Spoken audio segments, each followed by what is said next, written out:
Previously on Seattle by Night, we find Alvin waiting in the offices he has spent much time in of late.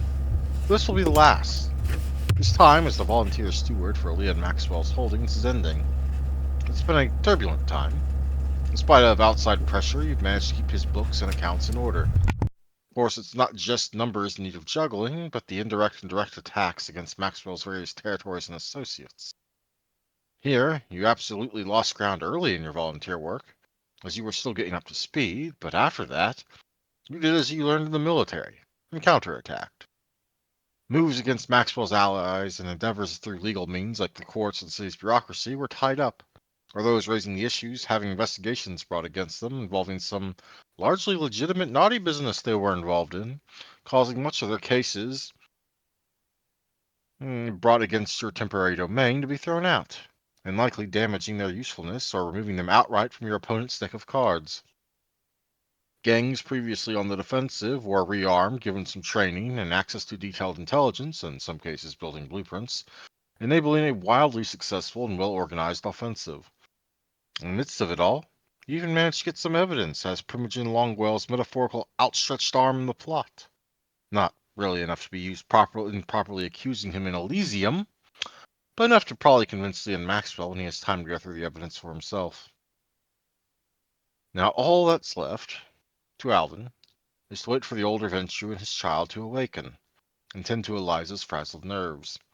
Eventually they do, and Alvin gets a proper conversation with the man whose shoes he's been filling. A brief summary of the month and change, his events, is also shared, as well as the overall state of things, and despite Alvin's attempts to wave the whole matter off, Mr. Maxwell insists on awarding Alvin a boon. Ophelia Smithings, his child, is tasked with showing Alvin out, and the two converse on the way, particularly about her recent bout with torpor and his filling Maxwell's shoes. Olivia, this night, can be found attending another lesson from Priestess Julia. And listening to the lesson and partaking in the meditation fortifies her will and resolve, and at least for now, the gnawing band of the beast shrinks just a bit. It's not progress towards the fire, but it's progress towards herself. Afterwards, she finds herself speaking with Priestess Julia on matters of friends and other things besides. At first, Olivia answers that she has 3 friends, but realizes it's actually 4 now. She does have her caterpillar now, after all. In spite of Olivia's uncertainty and nervousness, they continue talking about things for a while, before Julia reminds Olivia of the time and her meeting later. Ashley is at the chantry, trying not to bask too much in the relief of not spending 6 hours a night all poured into one task when she'd much rather have the actual time for other things. Still, it's done, and she succeeded. Not that she has long to bask, as tonight she has a meeting with the Regent, so it's time to put on the mask of being a good little Tremere.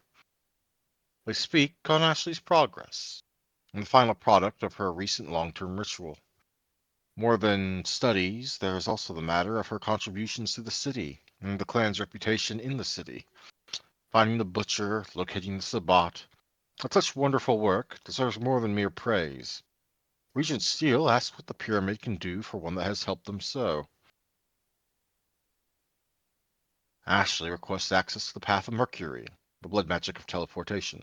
Steele presents her with some warnings, as a caution to the dangers, but does, in good nature, promise to speak with the librarian about allowing Ashley access to that part of the library, with a final warning regarding about too much scrying and voyeurs, and a shared laugh. Ashley is dismissed.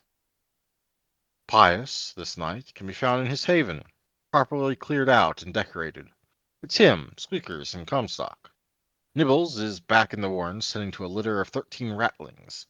Aside from helping Squeakers feed his mate and children, he's been relaxing, enjoying his decorated home. Aside from waking up later, which he has now had more than enough time to adjust to, and life for Pius is going rather well. Regular meetings with Lynette, his animal family more than quadrupling in size, and of course, being largely finished with setting up his haven, and life is very good to Pius. Very, very good. Much better than life ever was. Of course, it's time for him to depart as well. It's time for it to be all Alvin, ripped away. Oh, he even said, mm-hmm. Alvin arrives at the bagel first, or so he thinks, until he realizes the sounds from the basement are a bit loud for Lucy alone. Pius's voice shouting something back clues Alvin in to investigate, where he finds the unexpected duo of Lucy and Pius playing on a Sega Genesis, prompting Alvin to ask how long this has been a thing. They say it's a first time thing, but Alvin's senses immediately call bullshit. While he's watching them, a knock from upstairs summons Alvin back up to check who is at the door, which turns out to be Ashley. And he waits for a bit while debating whether or not to let her in, along with any spookies that may or may not be with her. Perhaps they're like STDs after all. But eventually he lets her in, yielding to the Tremere's glare. He shares that Pius was here first, and that it's weird, which Ashley agrees with. Ashley does object to Alvin's assumption of her getting ready to involve makeup and blood sacrifices, but after a conversation and a head pat, Alvin points Ashley down the stairs. The Warlock girl quickly fits herself into the queue for playing. Meanwhile, Alvin, after bringing the others snacks, finds himself tackle glomped by a Malkavian after they burst in through the doors. Alvin, as soon as he is no longer tackle glomped, passes Olivia and everything Babel and a cup of coffee, and the two go down the stairs to join the others. Upon seeing the others, Olivia promptly tosses aside the coffee, causing it to splash on the wall, and drops the bagel, and moves to hug Ashley and Pius, the latter of whom dodges by diving to try and eat the bagel, which tastes like ash to him, but he is racing squeakers and can't just let the rat win. It'd be ridiculous. Even more ridiculous than an Nosferatu trying to eat a bagel. This leaves Ashley and Olivia somewhat stuck together. The Malkavian's overly attached and friendly demeanor being only boosted by Ashley's blood bond to them, heightening feelings of affection, real and fake alike. While Alvin shares the basics, such as Maxwell and Ophelia being awake now, the others aren't so keen to share about their events of the month, at least at first. Lucy departs to leave the others to their group chat. Pius mentions watching some movies with some other people. Ashley pulls out and spins around her fancy new talisman, and Olivia derails everyone by proudly declaring that she's going to be a choir boy. Upon further questioning, Alvin learns that Pius saw a movie with a woman and gives the hideous monstrosity a pat on the back and a few kind words, and makes sure Cassandra is in the know. Alvin inquires as to Ashley's new arts and crafts project, and how many orphans it took to make it. Ashley, having none of it, merely remarks that she is just being the crazy ex they all accuse her of being. And of course, that leaves Olivia's declaration of being a choir boy, which eventually leads to Olivia admitting to having, or soon to be having, new friends. The Den Mother's Inquisition, which is never expected, leads to things like Olivia admitting to visiting the catacombs, some space underneath St. James Cathedral from some sort of high priestess that Father Vitali led her to. And also to Ashley and Olivia talking about kicking each other's ass. For training purposes, that is. Alvin offers to assist, and Olivia, for some reason, demands to be body slammed. Alvin also warns of upcoming renovations at the Bagel, with more nighttime mortal traffic, and to be mindful of the masquerade. Olivia shares some of what she's seen in the catacombs, such as the undesirables and how it made her think of Rocco, prompting her to ask about him, and hanging out with him, and glomping him apparently, and also apparently to vibrate on him. Eventually, the time comes for the coterie to get ready to leave, and the coterie piles into Alvin's car. Ensconced in the back seat, Ashley will lean in and ask Olivia what it was when she has that date with Rocco, and if she could tell her when it is, prompting Olivia to ask who it is she's supposed to be dating, and on further clarification, ask Ashley if she wants Olivia to set her up with Rocco. After she glomps him, of course. Olivia needs to glomp him first. Pius asks about being glomped, and Olivia doesn't hesitate to throw herself across the divider between the front and back seats and lands in the Nosferatu's lap. A stern word from the den mother later, and things calm down enough to allow everyone to arrive at court, without an accident or being pulled over by the police. Not that such a thing would actually stop you, but it would have been a hassle. While not as crowded as the previous court you attended, spirits are high, and there is an undertone of merriment in the usual staring and plotting, gossiping and whispering. Bias immediately begins looking for Tobias, and Ashley ultimately leads the Nosferatu to her clanmate and apologizing after doing so. Once more, Pius attempts to get the young-looking little boy clued in on the things a little boy in the modern day should know.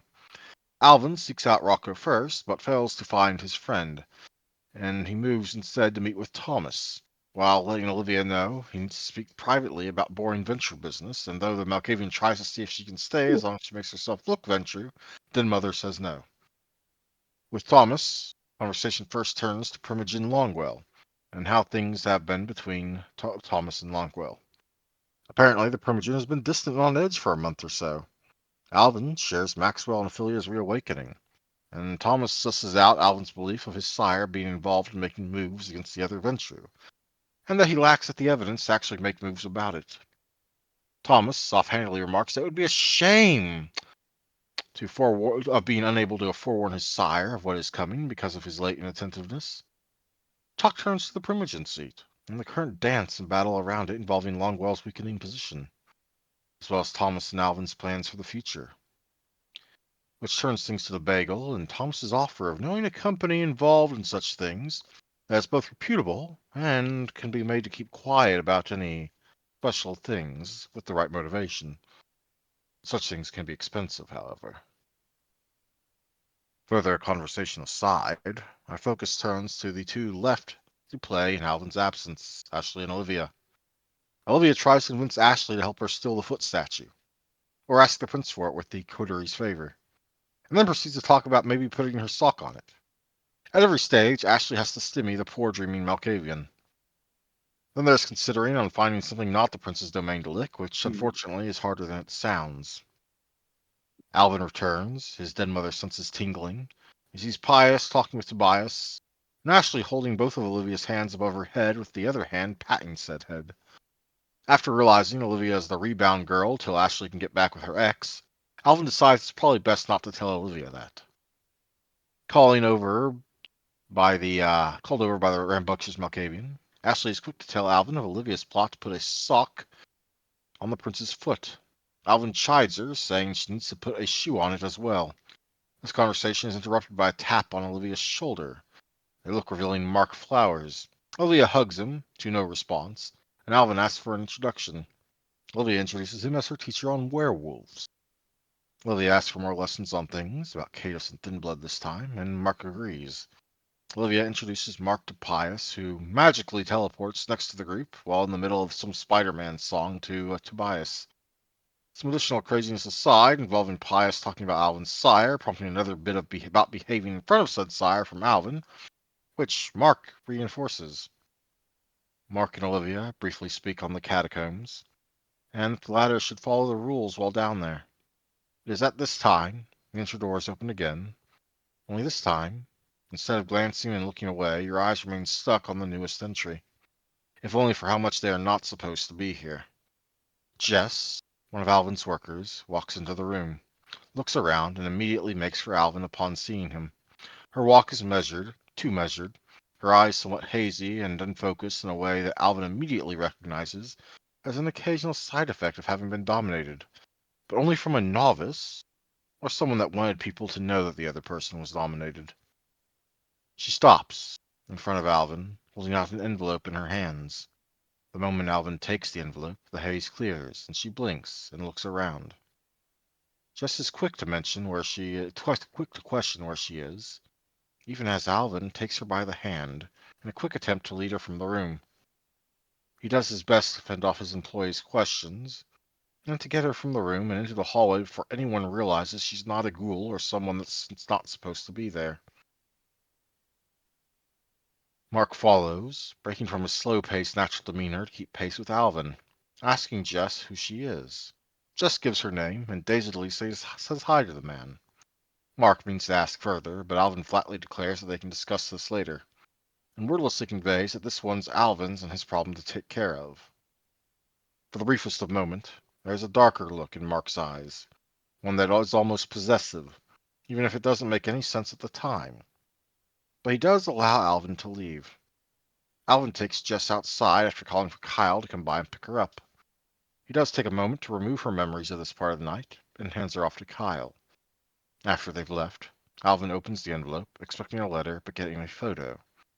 One of his sister, albeit with a red line drawn across her neck, and a bite mark sketched just above that. Alvin, quietly furious, tucks that photo into his pocket.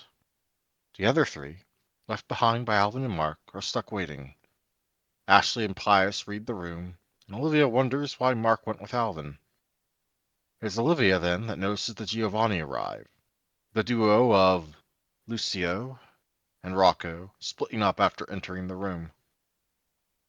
Which brings us to where we are now. We continue, at last, with Alvin, just outside the building, having tucked the photo into his pocket, and the other three inside, having recently watched the Giovanni enter. So, who should we pick up with first? The trio or the one? Trio.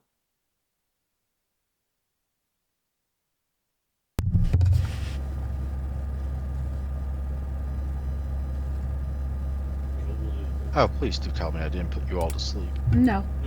No, David, you're I said muted. the trio. Oh, I'm muted again. God damn it, belly button. Okay, well, what were you saying when you weren't aware you were muted? I agreed with Nick, the trio. Okay, well, that means you. You're one of the trio. So we have 2 votes for trio. What do the ladies think? I don't care which. The trio. Sure. Now it's just Steph. Trio. Well, There she is.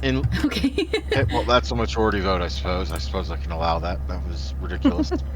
So, we are in the court with the 3 of you. That is to say, Ashley, Pius, and Olivia. You were there for just coming in all dazed and looking dominated, though only Ashley recognized it outright as domination, rather than just looking weird and off. They were certainly there when she came back to herself, and when Alvin dragged her out of the room, and Mark followed for some reason. And not long after that, the Giovanni arrived. Where are your thoughts at right now? Well, I was there, mortal in Elysium. And of course, the looming bit of the Giovanni being here now, which apparently pertains to more than one of you. Oh, jeez. Hold on. I can't think and type.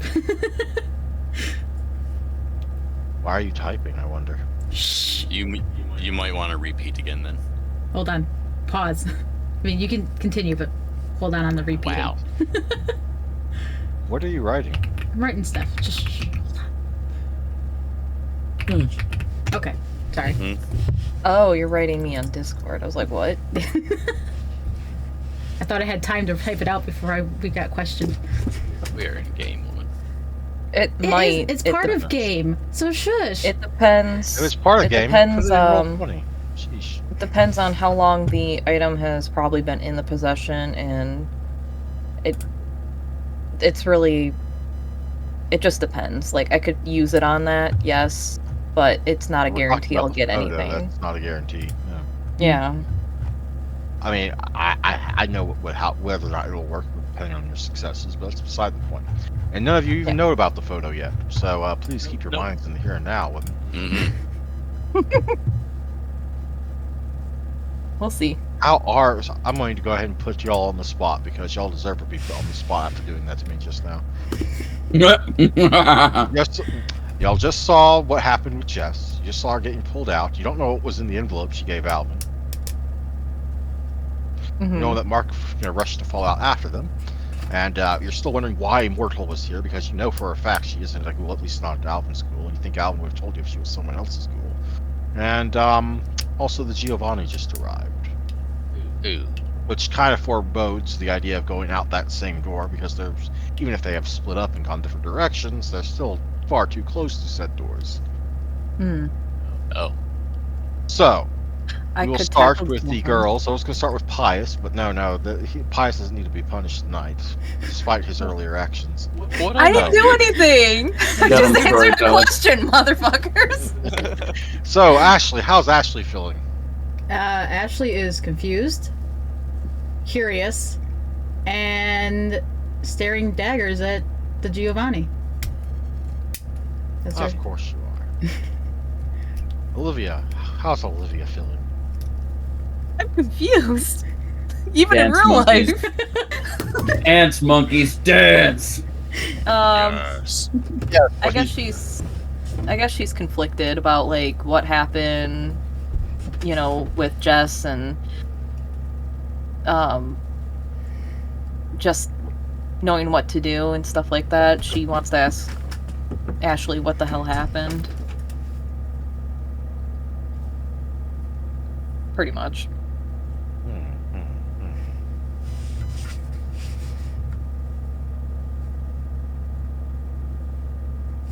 And Pius? How's Pius feeling? Pius is he's on edge, but he's on edge because he just doesn't understand like kind of what's going on. He feels a weird vibe, but like he's just bracing himself. At first, you seemed to think that Jess was some sort of ghoul or the like, but no, she was immortal, and she was in here. Why was she in here? He was like just like this is odd. And you have no real knowledge. Well, you know about vampires being able to dominate people, but you don't really have any first-hand experience, so you can't really say what it's supposed to look like. But at the same time, you've watched a lot of vampire movies, apparently, so maybe this kind of seems like something out of that. Sure, we did just watch. They did set the mortal on stage in Interview with the Vampire and drank her blood in front of other mortals because they thought it was just part of a play.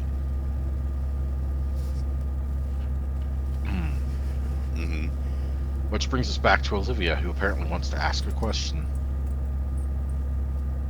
She's gonna turn to Ashley and basically say, what the hell happened? Should we check on Alvin? Like, what's going on?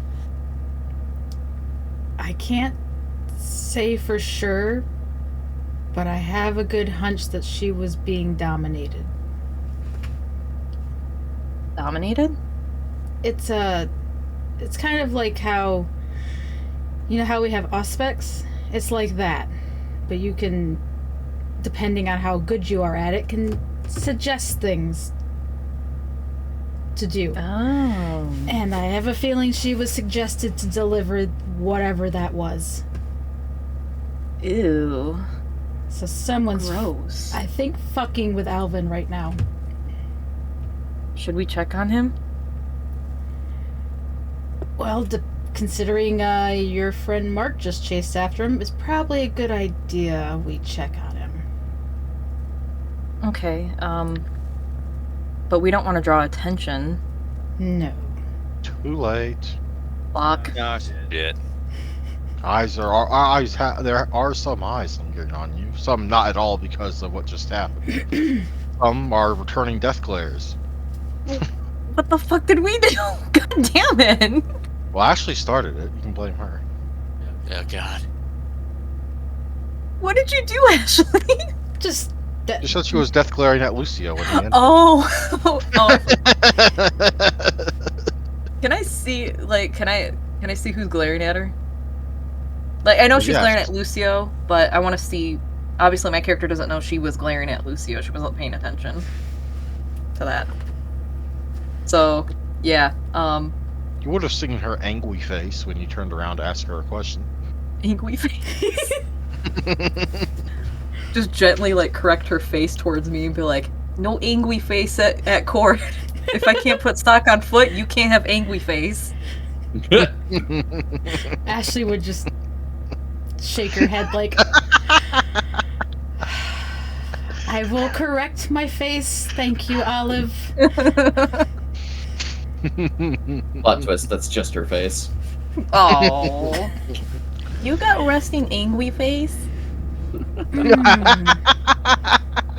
I used to have a very angry face at all times. I thought I got over that. Well, it's still pretty angry. Well, But you're drawing attention, and we don't want to do that at court. If I can't do it, you can't do it. Just let me put a sock on it. you could put a sock in your mouth, and I will give you a hug in the process. And Ashley's gonna give her a hug. Gross. Sounds a little more like BDSM here. Oh god. Olivia's gonna block your view of Lucio, though. I think actually she's shorter than you. I don't know if she can. Yeah, you could. I think You you're have like hands. an inch, but That's You true. have hands. You also have feet. it wouldn't be out of place for a Melcavian to cover someone's face up. Grab Also, a sack. if you're only an inch shorter, your forehead should be able to block her view just fine. You know what? I can also pull Pius in front of her too. He's tall enough. There we go. Indeed. And that's what I'm gonna do. I'm gonna pull Pius in front of her Pius, and you're be like, pulled in front of Ashley for some reason. block her view. She's drawing attention. Ashley's just gonna look up at Pius. Okay. We need to worry about Alvin. I don't care about that mess over there right now. We need to worry about Alvin. I will be fine. So- Okay, how do you suggest we do this then? Well, we need to get out of here. We Just- walk out. I can go glump Lucio. Do not. And Well, then Pius his- That will would start- probably Pius will start not walking go out very towards. well. I know. That would speed up the process of things happening that would probably lead to a couple of deaths. Someone might mistake that as Olivia actually attacking someone in Elysium. Can you imagine Yeah. the fallout of that? She would never do that anyway. Not to someone she doesn't know doorway. or like. I think Pius is moving us. As y'all move to the doors, that means we must, in fact, but go back to the one to figure out what happened in the meanwhile. Mark's still hanging out. The girl's He like, is- oh my god, and he Pius is just starts just walking to inside- the door. You are outside the building where you handed off Chess, having just looked at the photo. Mark, stopped somewhere along the way and is currently waiting just inside the building, but has not actually left.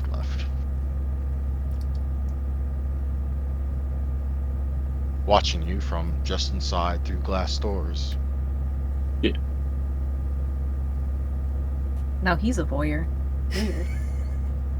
Got a lot of those. Well, unlike what Olivia was doing, I don't think this can be fashionably called voyeurism. Okay, that's fair. Thought he could teach me the ways. No.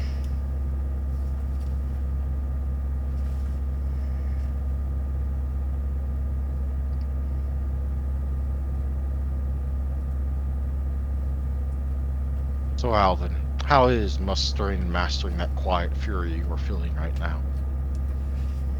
Oh, we're gonna tuck that away for a moment since Jess is, needing to be taken care of. But, yeah. Once she's passed off, it is definitely one of those, like, because we already rewrote her memories. For Kyle to, get an idea of, what led up to that moment and, take a good look around for anything suspicious, be it around her apartment or otherwise, because this should be well after the time when she has already made it home. Indeed.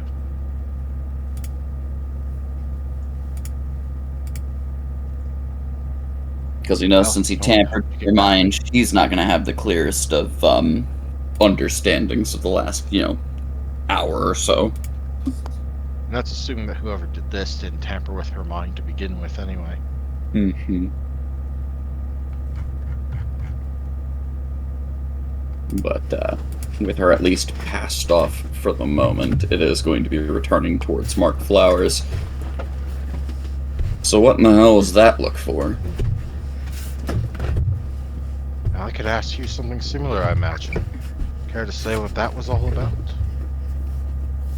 Let's just say that an employee of mine has been compromised thanks to some novice's work or someone who really wants to piss me off. Going by your expression and the change in your body language when you looked at what was in the envelope, I can only assume the latter. Could be both. Could definitely be Think- both. They could both be a novice and want to piss me off. Not incorrect. But right now, I don't think novices are really aiming to be the ones to piss me off. So Well, yours one is must an remember that appraising in this glance? Society, one must remember that in this society, novice can be very relative. Yeah. Oh yeah. No, I know that. Do you think there's any concern for legitimate threats on her, or was that just to unnerve you using one of your... Who is she to you? She's an employee. employee. Right. You're the proprietor of the Daily Bagel Leif goes on about. Yeah. Needless to say, I don't like my ecosystem to be compromised in such a matter. Hmm.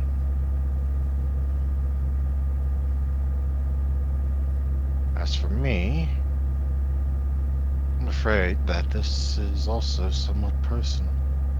Odd. I haven't Why is felt that? that way in a while. What have you got for Jess? Does this really concern you? In that sense? Considering you just gave my employee a rather curious glance, decided to follow me out and press me for my issues, yeah, I'm gonna press you about yours. Fair enough. You've always been the possessive sort. At least these nights I can admit to it. Why are you being possessive? And over Well, what? I always am in this sense, I suppose.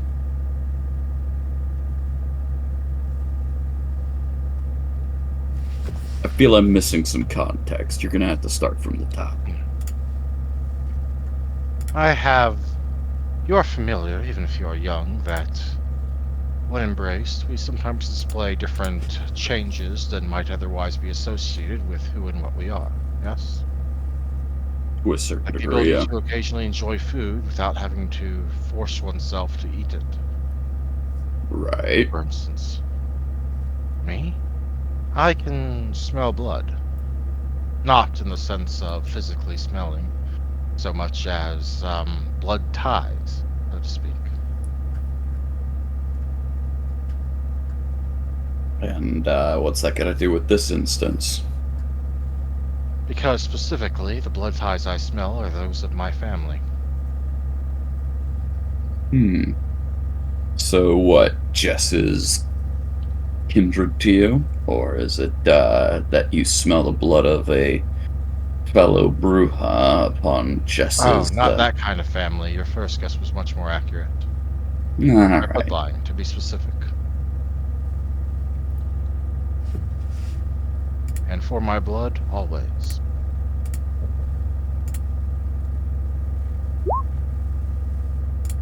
So you're saying that she is descended of your mortal bloodline? Correct. Well, First one I understand found that. in this city. Well, understand that the stunt that whoever decided to pull tonight definitely put her Oh, at risk. of course. However, considering that whatever was in the envelope I imagine was of a far more personal nature, and I am quite good at reading people, for now, I will allow first blood of these matters to fall to you.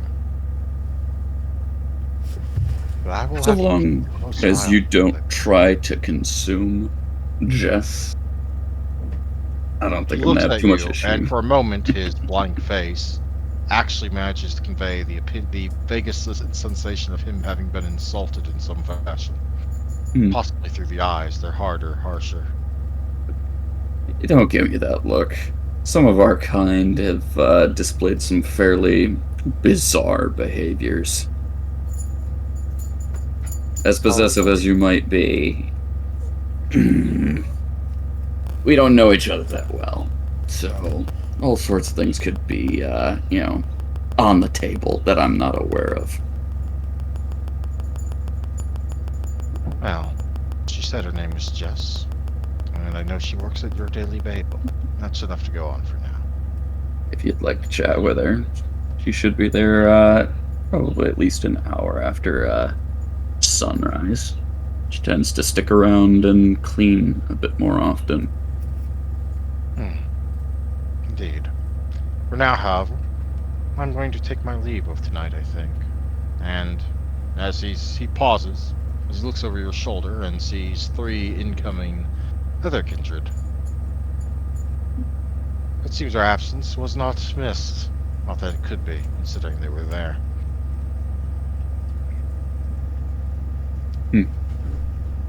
Fair enough. I'll leave you to you and yours, and I suppose we will end up inevitably speaking again at some point. Perhaps tomorrow night. Perhaps. But Very well, child. thank you for being kind to Olivia. She needs a few more like that. I've met many like that. And yes, I do tend to need a little bit of care every now and again. But normally I'm not the one that gives it. But she's met someone that does.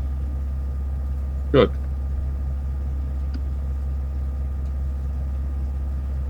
He'll wave him off and then kind of turn back to look at the oncoming kindred. AKA the trio. The trio arrives at the one.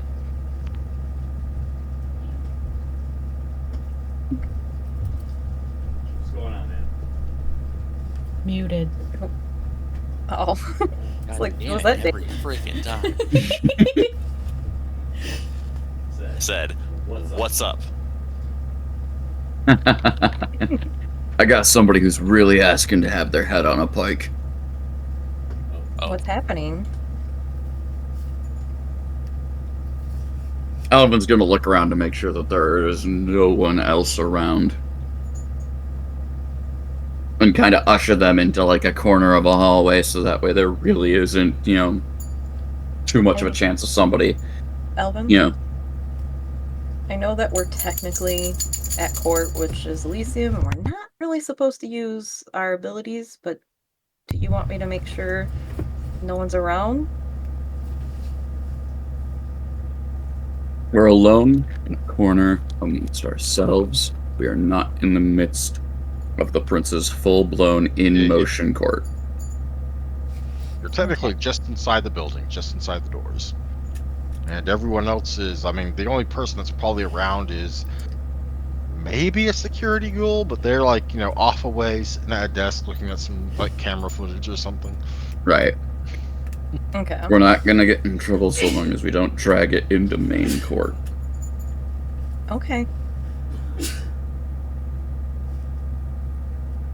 well, I sneezed.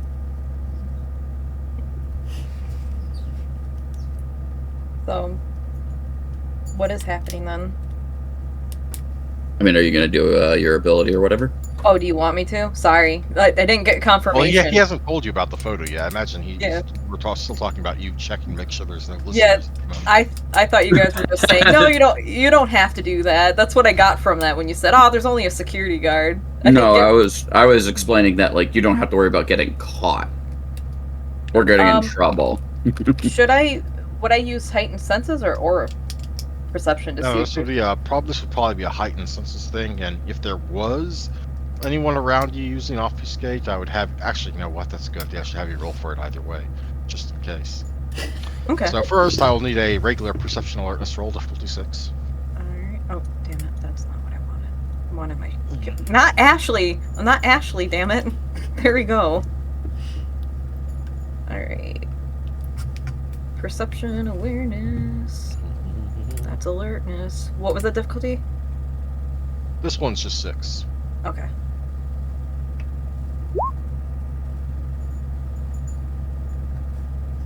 Two.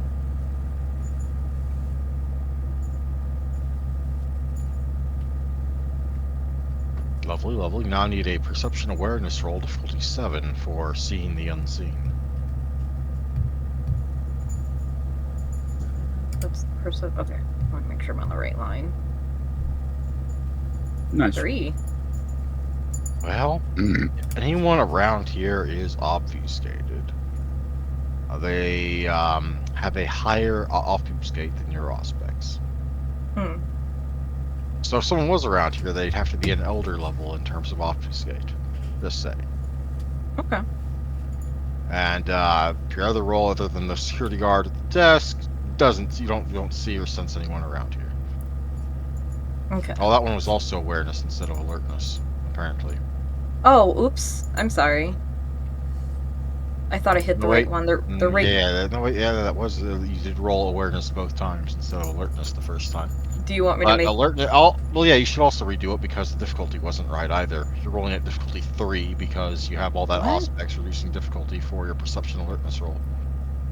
Oh shit. So yeah, redo the first roll. Yeah, I thought I hit awareness or alertness. Sorry. Mhm. They're like right Well, in any next to each case, other. alertness, and you change the difficulty to 3 because aspects, and 3 is normally the minimum difficulty. Unless you have bullshit things like La Sombra and Intimidate. Oh, there it is. Okay. Difficulty again. Sorry. What did you want me You to put? 3 because you're using heightened senses to subtract up your Okay. full aspect stats, but you know. Okay, difficulty 3, alert. I'm on the right one, right? Perception alertness. Okay. There we go. Oh, wow, 5. Yeah, well, no, that was more than 5, I'm pretty sure. I'm gonna count up.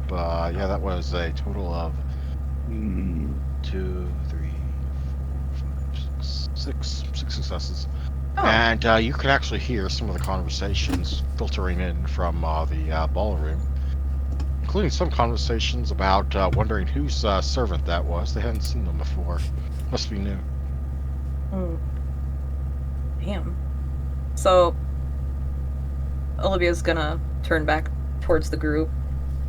I don't sense anyone near us, like, obfuscating. And I don't really You hear the footsteps of a spider that's crawling around in the corner. Oh, jeez. Spiders. Ashley, you want a spider? You can crawl up the wall. There's one around here. I hear it. Maybe another time, Olive. Okay. Well, the only thing I hear is some talk in the ballroom. Apparently, someone's wondering if Jess was someone's new servant. I don't think they caught on that she's immortal, though. But that's all I have. That's all I was able to gather.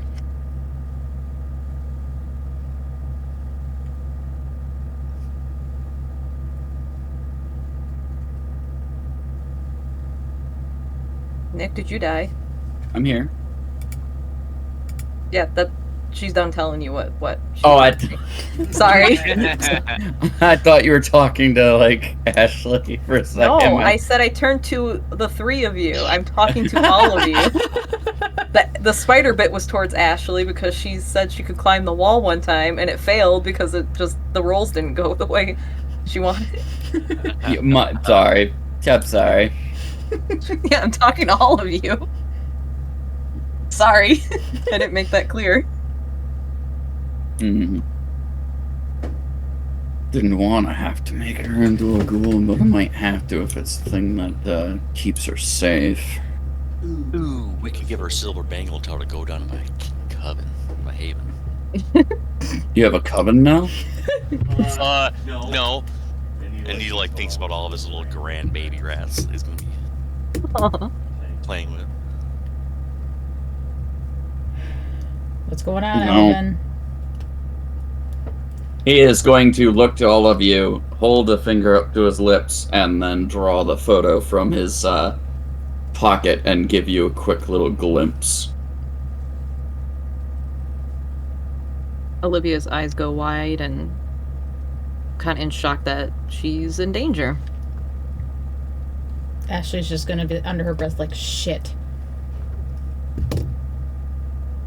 And Pius will just sigh and put his hands in his pocket. Again, somebody really wants to lose their head.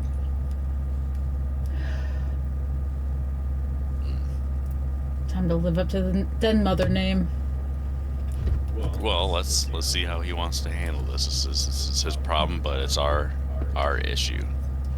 Well, for now, let's make sure we handle court. There's nothing else on the picture, no writing, nothing. Not at the moment. Okay. Olivia, would you like to remember to use that power you have? Maybe see who last held the photo? She like scry. Oh, she can scry. No, It's not really scrying. It's a different thing. Yeah, that's okay. Ashley. Ashley can scry. Mm-hmm. Oh, Not okay. Not my dumbass. But your She's- character would at least remember that you can probably tell things by holding the item. And this time it'll actually work, unlike pretty much every other time you thought to use it, but it didn't actually work in that situation. She was testing her abilities. Yeah. Alvin, do you think we might have a minute for me to try to maybe gather some information from the photo on a spiritual level? He'll hand you the photo. And she's gonna take it and kind of hold it in her hands. And now I need to pull up my character sheet again. What is it? Perception, empathy, and what's the difficulty? There's perception, empathy, with the difficulty determined by the age of the impressions and the mental and spiritual strength of the event that left them. Sensing information from a pistol used for murder hours ago may require a 4, while learning who owned a bloodstained puppet fashioned a century ago might be a 9. Well, this one was obviously very recent, but it's not exactly a strong spiritual or mental event either. So, I'm going to go with a 5 overall here, just because. It's probably more of a 6, but I'm going to go with a 5. So, Okay. perception, empathy. Reminder, you can also take a willpower. I forgot. Because that's only a 1. Oh, yeah, because I got double ones. Look. You still got 1 in total. And I'm going to go ahead and remind you that the importance of this, who Allison is, and what Jess tends to go through for her afternoon getting home. Take 3 successes. Oh, you're using one of the dead mother token. Okay, I see where you're going with that. So that puts it up to a 4. You said 3? Yep, his when used in this fashion, used on one of you rather than on himself to do something in your favor, they give 3 automatic successes. Oh, damn. Nice. Man. So That's that why I means you tried to have remind you of willpower expenditure I know, before you but I decided didn't- to roll. I didn't call it before I rolled and I forgot. And I would allow your common sense to be used in that banner, but I just used your common sense to remind you to use this ability. Well, she was already waiting and gearing up to use that ability anyway. So Yeah. Well, that's Because- my fault. I forgot about the willpower. yeah, because me and her were talking about this literally after last session closed, so we were already kind of gearing up for this. Yeah. In any case, 4 successes is a lot, or at least enough in this case. Well, your first success, very basic, a single piece of very basic information. The last owner's gender or their hair color. 2 successes gives you a second piece of that. So, you know who they are. Let me make sure. You know they're a blonde male, for instance. At 3 successes, you learn more about the last owner, such as their age and state of mind. Their age is somewhat indeterminate because vampire, but state of mind was obviously anger and more than a little bit of spite. Some sort of petty vengeance, but dialed up to 11, perhaps.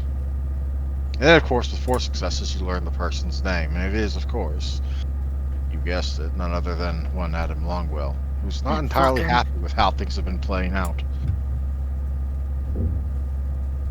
Son of a bitch. Well, I gotta say it in character first, because Olivia knows.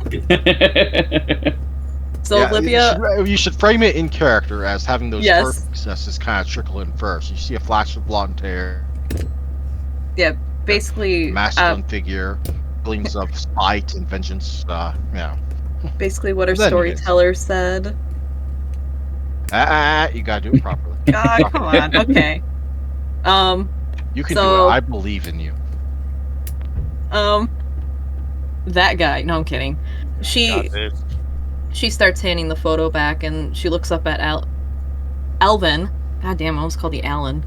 Alvin, and she states it's a blonde guy.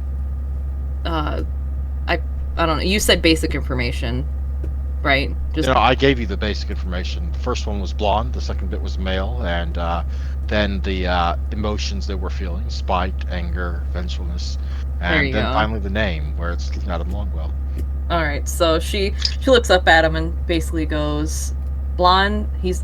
It's a blonde male who was very spiteful and angry, and his name is Adam Longwell. Of course it is. You want to beat him up? You can body slam him into me. That's okay." Alvin will take the picture back from Olivia, tuck it away into his pocket, and like when he takes it, it's like a quick little like snatch. That's like he's not having the humor for a moment. Yeah. I allowed you to ignore it the first time simply because, well, He had a suspicion that this only was been- going to be the case, but now this is more of annoyance because of the fact that like he can't just walk up and punch Longwell in the face. oh yes, but this one is all. But now you also know for sure who it is, rather than just having a vague assumption. Mhm. So I am going to need a self-control check from you. However, you will get to add your 3 extra dice in from your merit.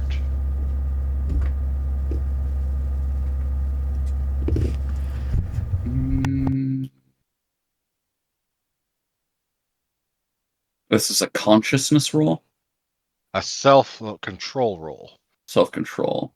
Is there any way Pius could sense a pre-wind up from Alvin and like brace to like? Nope. Oh damn. Nope. Okay. So the question is what's the DC? Well, loved one in danger is 7, but this one's not actual immediate danger. It's more of a loved one threatened, so I will put it at difficulty 5. Okay. How do I add dice to this roll? Because all it has is a casual roll. Oh yeah, it does. It does only have a casual. I just tested Olivia's sheet, so now. Or should I just roll 3d10 afterward? We'll just do the 3d10 afterward. How's the thing? Okay. That sounds simplest. You cannot spend willpower on this. Okay, you've got 2. Now roll the other 3.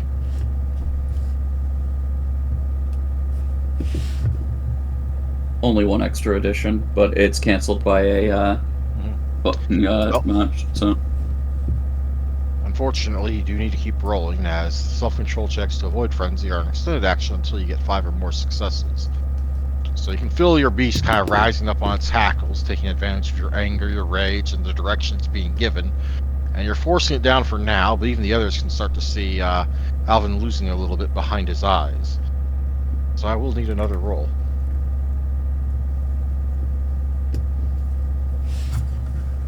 Another 2, and just need 1 positive. Yep. Alvin manages to bring himself under control after about a pretty tense 10 seconds or so. Oh no, all that is he slams his fist into the wall a little too hard. That like little anime dent in the wall for a minute there. Olivia's gonna jump back. Now. Huh? You have potence now. I do have potence now. Olivia jumps back from that, startled. I think the sudden spurt might actually have Ashley jump back too, considering past reasons. She would jump back.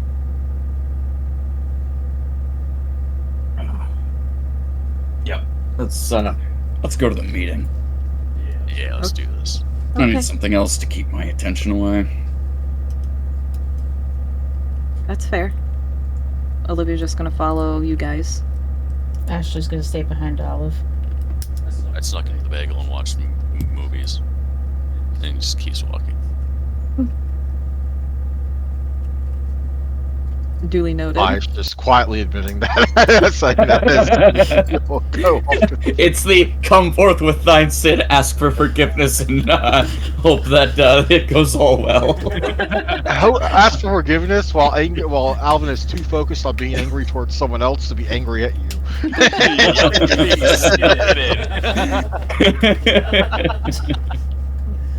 Alvin, like as we're walking to the hallway, it really is like Alvin just kind of sidles that hand on Pius's shoulder and like might squeeze just a little too hard, and it's like, I'm glad you had a fun time, but now's really not the time to just go unloading your laundry. Just trying to make you lose focus of what's making you lose focus. Thanks, buddy. Gives you a tough pat on the back, but Kelly's definitely still like pissed. Pissed. I'm pissed, boys. So pissed. So, But in any case, a pissed man, and perhaps the trio along with him, made their way back into the main room.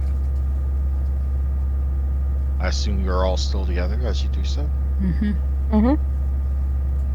Just making sure you weren't flicking off for private conversations, as two of you are wont to do. Mm-mm. Not at this moment. This changes the dynamic and the environment. You return to the room. Some glances are cast your way, but most don't linger. Whatever had just occurred, while it will probably be gossiped about a little bit, is not really worth focusing on for this evening for most of them. Not from their perspective, anyway. Alvin, you note upon your return into the room that the Giovannis are both present, notably more notably Rocco. You also more readily notice in the another corner of the room that apparently sometime while the rest of you were out, Primogen Longwell has slipped in and is conversing with someone over that way. And in general, the court is going on. The Prince and the Seneschal are in a separate area, speaking to, I believe, the gangrel Primogen on some matter. And Tobias is doing his best to hide on the other side of a table and one of the cleaning pools when he sees Pius walk in. So, you know. Oh, that's sad. Pius takes a deep gasp breath after seeing this little shoulder dip behind it, and then an adult. You didn't see him. You didn't make I don't see a roll for you to attempt to see him. All right, let me make a roll. Perception alertness, difficulty 7. All right, let's see if Big I room, can lots of people. catch a quick glance of his pants leg or something. Perception alertness, you said difficulty 7? Ooh. Damn it, I didn't catch him.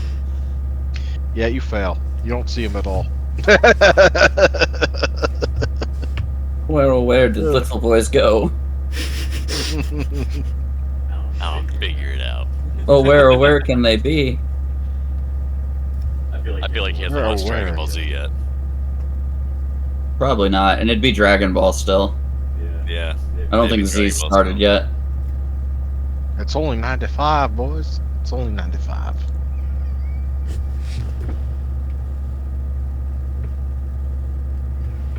But still, that leaves the matter of where do you go from here? Oh, we're hanging out in court waiting for the things to go down. Isn't there usually like some sort of procession or something like that goes down in here, or are we just like... No, this is an open court night. It's not exactly a set thing. Not tonight, at least.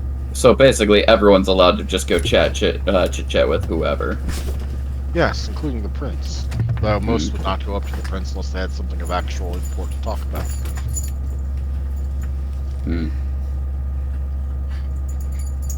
And I can't just go complain to the prince that his, child's little piece of shit.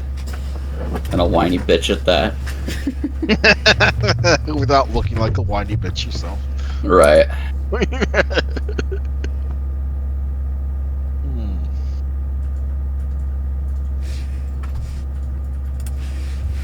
Still, your return to the room does not go unnoticed. And at some point, though his gaze clearly does, in fact, occasionally look over at some of the members you're with, but largely chooses to ignore them, you do get approached by your old pal, Rocco.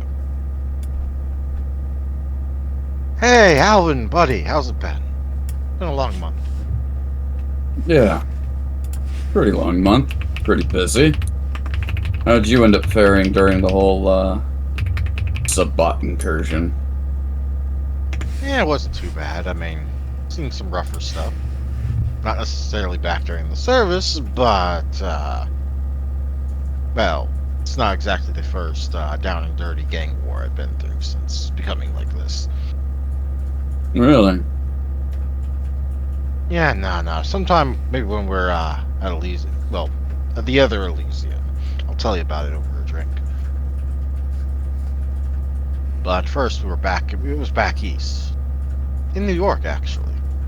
You got to see New York for once. Yeah, I always Oh, said what? I wanted to go see New York, but unfortunately, by the time I did go see New York, I couldn't actually enjoy pizza, which is what I wanted to go see New York for. Oh, man. That's tragic. That's just so fucking tragic. It's fucked up, is what it is. Ah, no offense to the ladies, he says, though his mood and demeanor does seem to cool just a little bit. Don't worry about them. They're even more uncouth than we are. Fuck I'll yeah. take your word for it. So, what brings you on over? Outside of, the usual. No, I did want to catch up, though. There is something that begs my attention. My apologies. You haven't met Would you? everyone that's in the crew. This is Bias. This is Olivia. I think you've met Olivia briefly. And then Yeah, nice this is lady. Ashley. Charmed, I'm sure. His voice is a little terse, but he keeps his manners. Nice to meet you. Nice to meet you too. In any case, Alvin, I want to be rude to your friends, but do you think we could go talk about something? I don't see why not, provided my crew's alright to be on their own again. Don't worry, Den Mother, I'll babysit. Not a Den done mother? mother. Oh man, don't tell me you're still such a softie towards the others. This takes me No. back. This takes me back. Does he ever do the old Inquisition tactics like he did? He used to do those all the time. Hmm. Go Nah, peering man, into he's- things he's he thought pretty you were chill. doing when he was worried about you. Nope, he's a pretty cool guy. He just lectured us when we get out of line. With all you're getting off with is a lecture, I say you're riding pretty high. I'd like to agree. And he'd smile at Alvin. I mean, to the instructors, we were like the neatest, cleanest bunch they'd ever seen. But privately, when they weren't there, there's all this guy riding our asses. He says Oh, as he no, gives Alvin a playful punch in this the guy's shoulder. door's pretty much falling off in his basement. He had to latch it shut. Wait, is that a euphemism for No, He it's not a glances at euphemism. He quite literally is a vandal on a daily basis. You know, I've seen kind like us get up to good shit. Yeah, so have I. And something's kind of worrying. Right. Well, hope you all have a wonderful evening. But Alvin, you mind maybe this way? One of the rooms that way. Sure. Leaving the two of you to depart for one of the side rooms.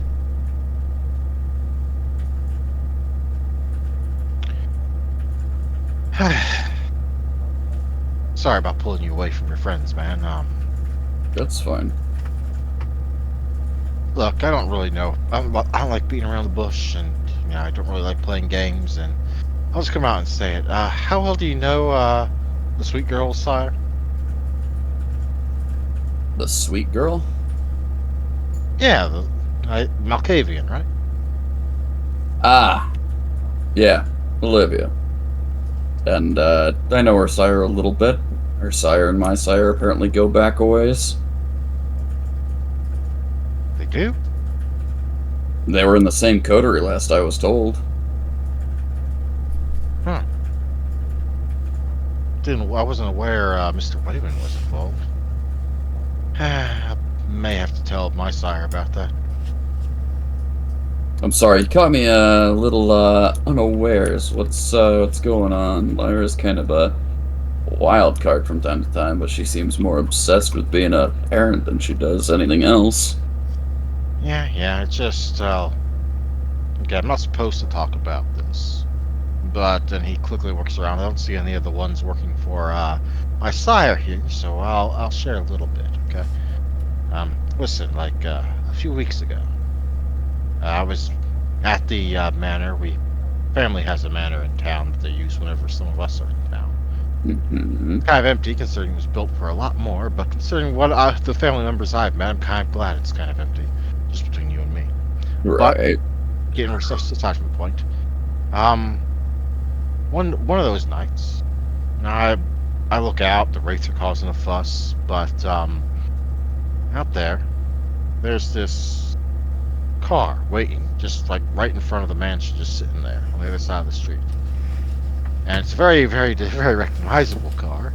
Some old-fashioned bright pink convertible. And Huh. apparently it's well known in this town that one such car of the exact same make and model happens to be owned by one Malkavian girl named Lyra. Gotcha. And according to the ghosts, they were sitting out there for a good few minutes, whoever they were. I didn't get a good look at who it was, but apparently there was two of them. Okay. And I don't know exactly what's involved there, but of course I had to tell Lucio, and he wasn't happy about it. He's been kind of on edge ever since. I mean, Not that he's. I mean, I get the idea that he looks like he's on edge all the time, but I mean like on edge, on edge. to be fair, it sounds like, from what you've at least said, your sire's kind of a, manic Manny.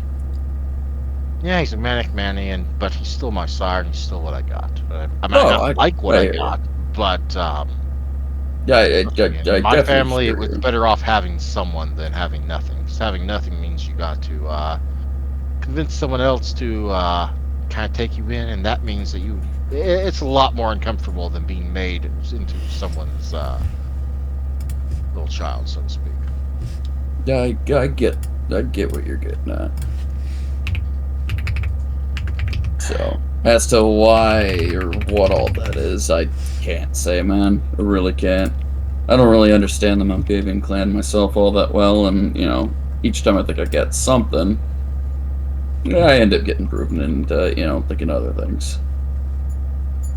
Yeah, well, now my sire's worried it's some sort of plot or the like, and so he's casting glances at, obviously Lyra. Let me ask you this. Towards your sire, and then there's the whole matter of that Tremere of yours and Olivia being in the same coterie, which is probably going to be something he's going to start seeing shadows that may or may not be there. Right. No, it makes sense. Let me ask you this. Did you guys take home anything fancy or dazzly or, something of bewildering interest recently? No, usually just the same usual junk. No big new acquisitions anyway. Did you happen to chat about anything of, mysterious nature or have some sort of rumor spread that, just caught the attention? Come to notice that the Malkavians have interesting fascinations from time to time that just come spur of the moment. No, I've heard about things like that. Apparently, they have some sort of network where they're all connected, but they're not really connected, but they are connected. It's weird. I don't understand it. Let me ask you this. Considering everything from home, did anything actually go wrong? No. Well, other than that, I'm not supposed to talk about that, so I can't really talk about that. But let's just say there was something interfering from us prying further, or having the ghost follow them. Which could have possibly absolved everything.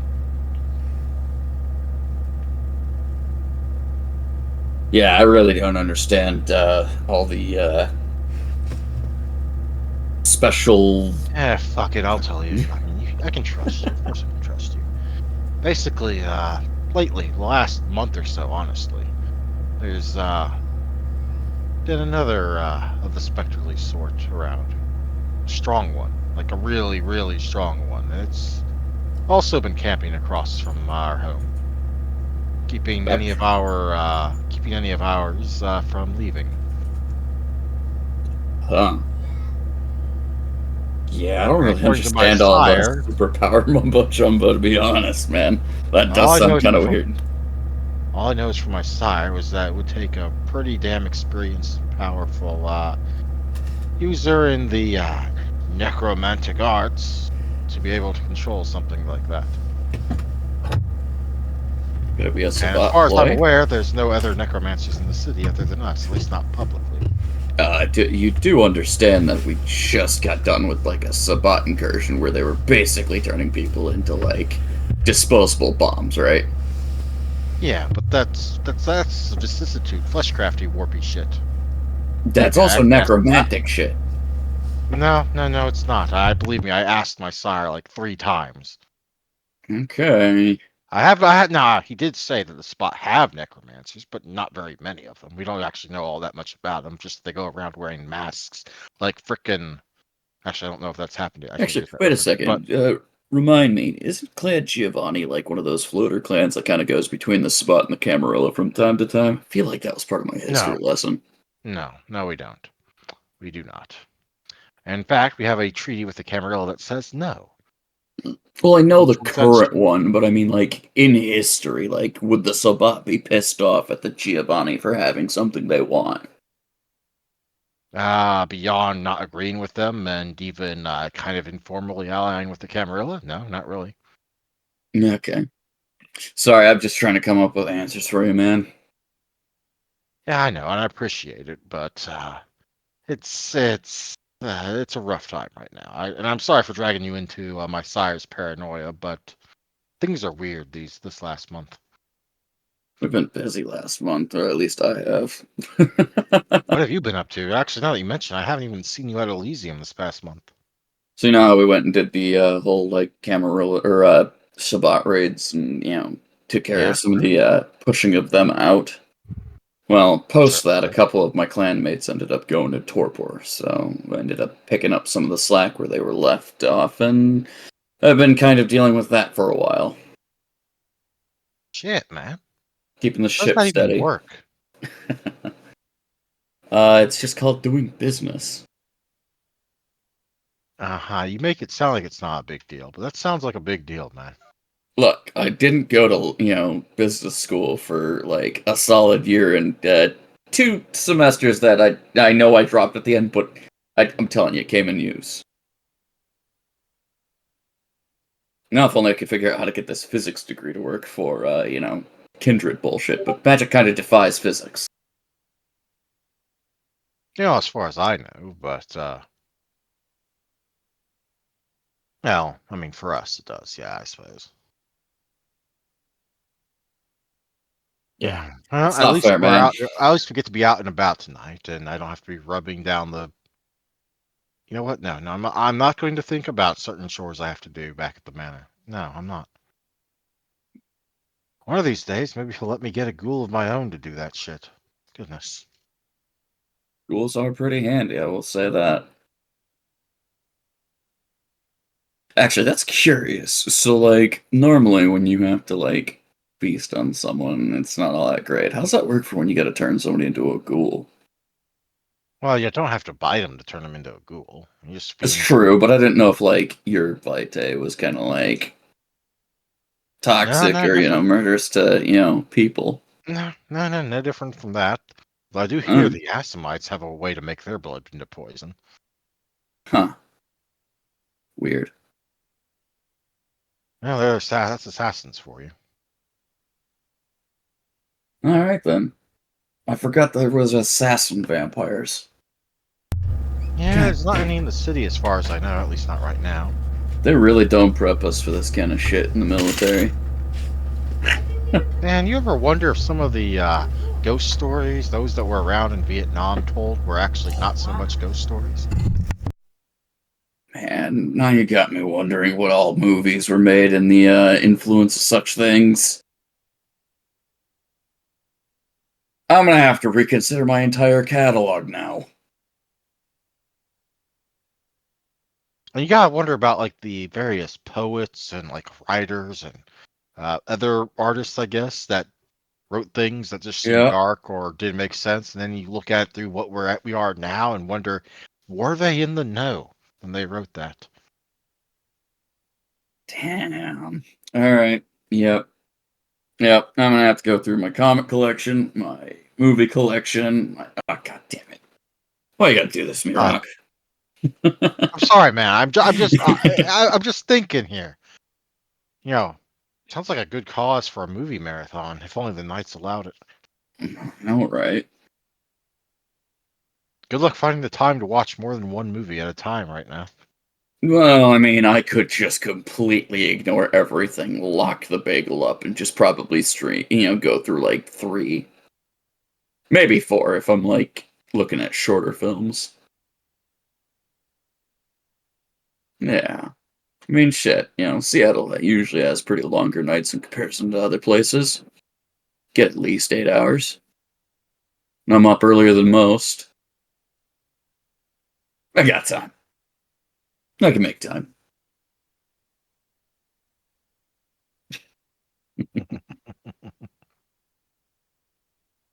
But yeah, Well, I could check in on what my sire knows in terms of Lyra's obsessions and stuff, but I'm sure it's probably harmless. I'm not really sure that Lyra can, do damage to anybody, but then again, I've been proven wrong. Sweetest of flowers end up being the deadliest of poisons, right? I mean, if she's really that sweet, maybe she loaned it out to someone. I don't know, maybe. She got a lot of Bruthoff friends, doesn't she? That's what my... Anyway, Lyra seems to know everybody in town. I wouldn't be surprised if, like, half of them were her friends and half of them wanted to debate on whether or not she needed to be smothered with a pillow. You got some beef there, or is this just speculation? Oh no, that's mere speculation from, like, how I've seen her interact with other people. Alright, well, I should get back out there before my sire wonders where I've gotten off to. Yeah, no, good chatting. And with that, actually, one last thing. Olivia was curious if you wanted to hang out at Elysium one night. I mean, sure.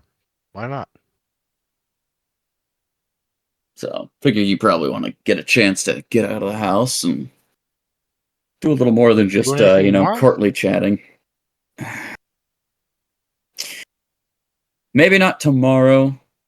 Maybe a later night. I have someone that needs some discipline. Whoa. Might as well get a all right, man. Down his neck for some odd reason. Let's just say that, you know how I get when people start pulling their practical jokes and then escalate a little further than they need to. Yeah, I'm remembering certain things I wish I could still forget.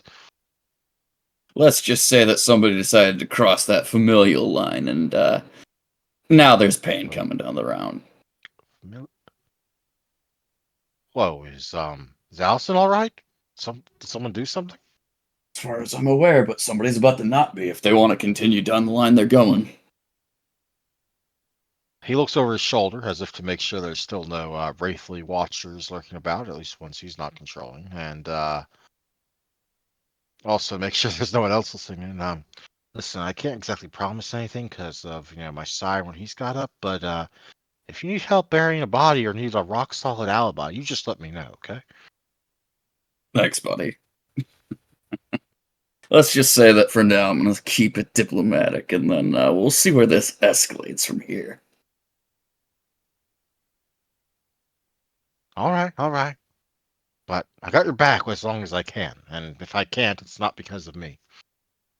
I hear you. Thanks, Rocco. Anytime, man. Anytime. Now, if you don't mind me, I think I'm going to go get some of them blood samples they were handing out that don't require me to dig into a screaming victim. I hate that shit. Go for it, buddy.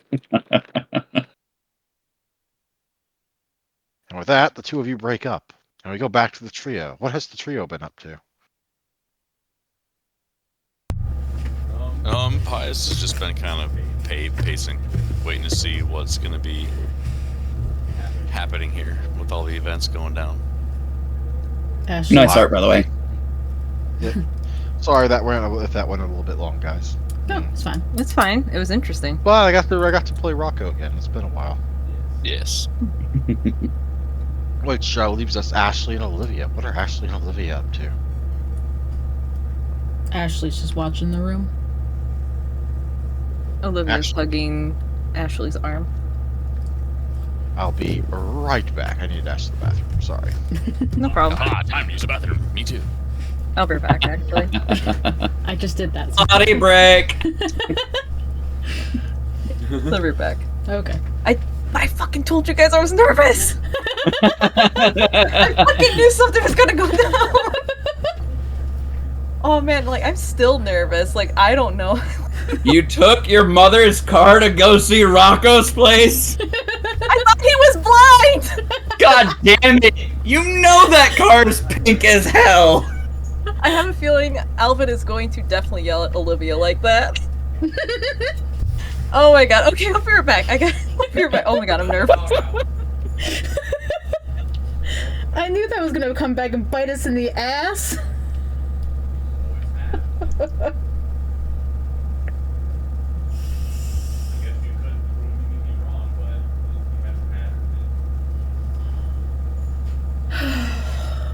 Fuck.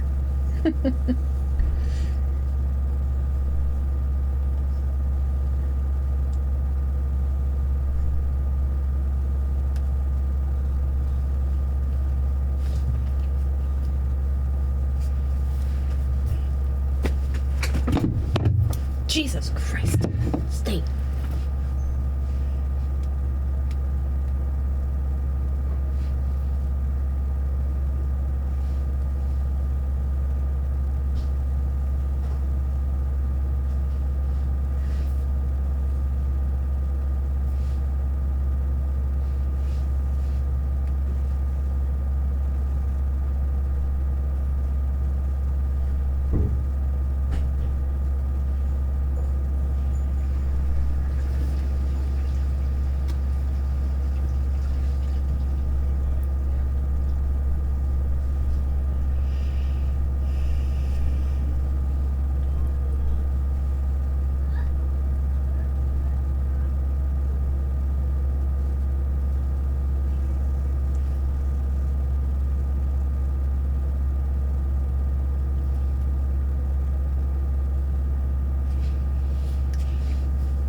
Oh boy, are the girls gonna get it? Yep. It's Ashley's fault. For sure. It don't matter whose fault it is now. Anyway, I am back. Hope that wasn't too long. Sorry about that, guys. No, you're the first one back. Oh boy. What are we going to do with you all? What did they do Fucking while I cold was gone? compress. Nothing. It's about the car. Oh, okay. About the car? We need to paint Oh, it. you mean the car? We need to paint it.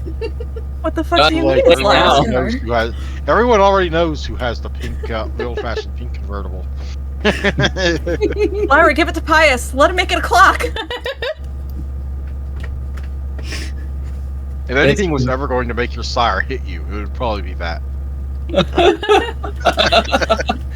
Don't paint my car! How could you do this to me? We share onesies! Granted, I recommended we make it polka dot. My baby wrecked my baby!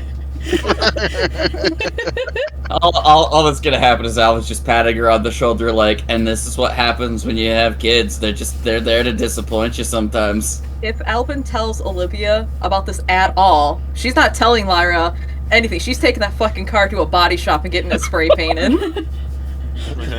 She's not gonna fucking care. And your laughter is not picking up on microphone, Nick. Oh my god. Okay, I'm muting myself. Oh man, that's hilarious. Oh, hey, come here. No, stop asking. Oh, that's hilarious.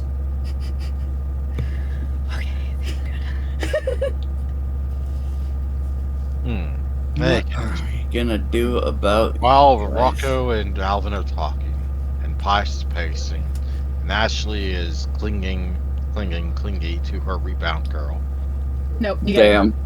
Actually, I think it's Olive is clinging to Ashley. Yeah. I'm looking at the room. Yep. Well, nonetheless, the rebound girl is involved. God, Jesus God Christ. You'll damn. dump her as soon as you find your ex. Damn. Jesus Christ. I guess we were never friends. No, we just go, stalking the Giovanni for no damn reason because we're so not friends. In a pink fucking car. Oh, that was. I actually listened back. I actually bothered to listen back to that recording, even though I knew I didn't want to because Anna's voice isn't there. Yeah. Just to make sure that y'all did in fact go in Lyra's car. We did. Dressed up as not us. Just which is why they knew it wasn't. Why they didn't automatically know it was the two of you. I'm still just agape. That y'all didn't just Grand Theft Auto that shit and steal somebody's fucking car. I think Lyra told us to go do something. No, she told you to go bar. She told you that go have fun and handed you the key. And then said that there was a grocery list that Olivia had to.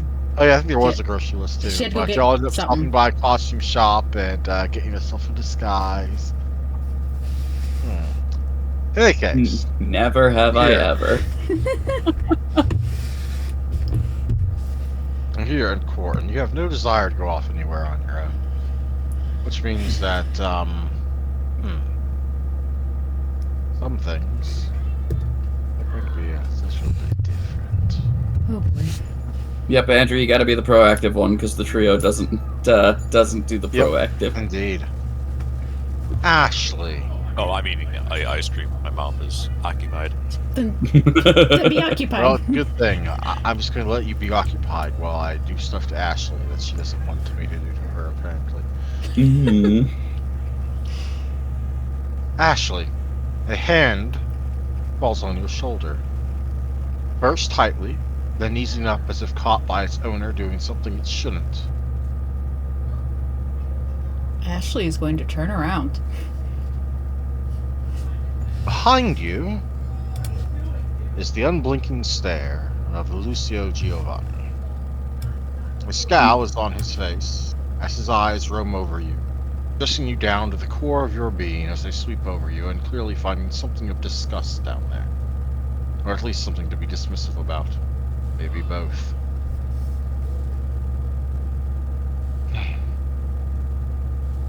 Such a waste. Sir, can I help you? No, I don't think you can, he says as he removes his arm. Shame, though. Perhaps at one point you could have. I don't think I could have helped you with anything. Such venom. Not very polite to speak to family like that, I don't think. Get it from my dad. Yeah, I imagine you do. Although, Mother was quite the rebellious Spitfire herself, so maybe you do get it from her. Wouldn't know. Barely remember. Yes, tends to happen when family runs off on family, then gets into the matters that they shouldn't, and is too curious for their own good.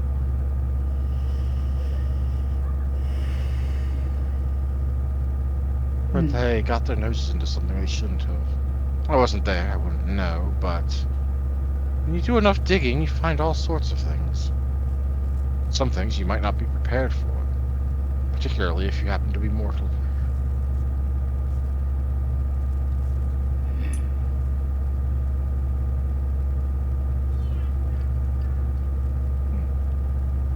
She's gonna just glare at him. It's a touchy subject for her. Oh, indeed. Even more touchy when he moves his hand from your shoulder to cup your cheek, make sure that you still look into his eyes. She is going to get very pissed. Of course she is. This is more than a little trigger signaling for her. My curiosity is, what are Pius and Olivia doing since they're standing right there? Pius is remembering what Alvin told him about keeping his mouth closed sometimes, about hierarchy, and to let things play out sometimes. Or else he would be going ham on him right now. He is manhandling her, Can- so... Can Olivia step in between them? You can try. How forceful are you going to be? Pretty Pius would forceful. walk up and put his hand on No. Ashley's. Oh, Nope. this is you're standing over there doing nothing at the moment, and Olivia's Okay. saying she's going to try and do something. So, Olivia, how forceful are you going to be? Probably a little forceful, not enough to make it seem super aggressive, but enough to push myself in between them and get his hand off her face. Just to forewarn you, In Ashley. which case, you automatically fail. That makes I was gonna sense. say, even if she tried, Ashley would stop her from getting in front of her. She's not happy. You really do take more after your mother than your father, I think. At least, appearances.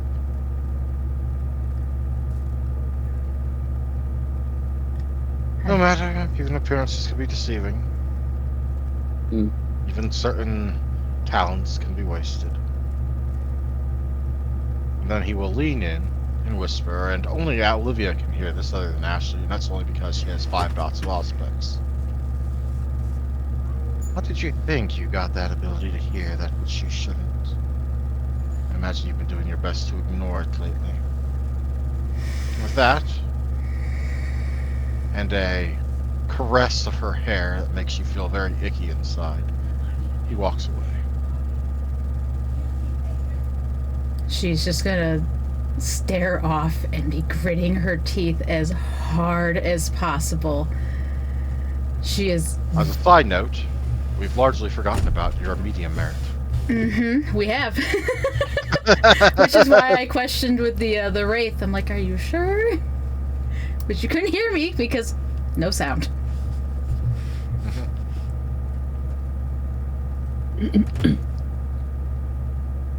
But yeah, no. Ashley is well beyond pissed. That has triggered some of her trauma. She is not happy.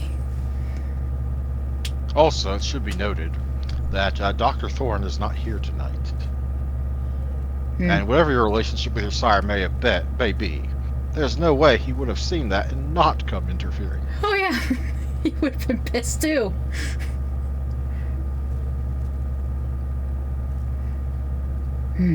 Serious question. How many dots does it take to make it so you just can't even intervene? Having potence and not having potence. Especially having multiple dots of potence versus no potence. Hmm. In this case, she could have attempted. I would have just spent blood. I would have liked to see it. Fair enough. I li- apologize I like- about the attempt, but I don't think it would have succeeded. That's fair. I just like seeing the others do stuff. Yeah, my apologies. I should have done that differently. In any case, it's done for now, and Pius, the hierarchy is no longer here. You may act accordingly. Oh, he already left the room. Pius left the room? No, the guy already left the room. He walked away. That's what I mean. The hierarchy isn't here, so you can, I guess, say or do whatever. He doesn't have anything to say anymore. The guy left. Oh, I'm sorry. All good. Olivia's very disgusted for Ash. Well, with Ashley probably. Ashley's going to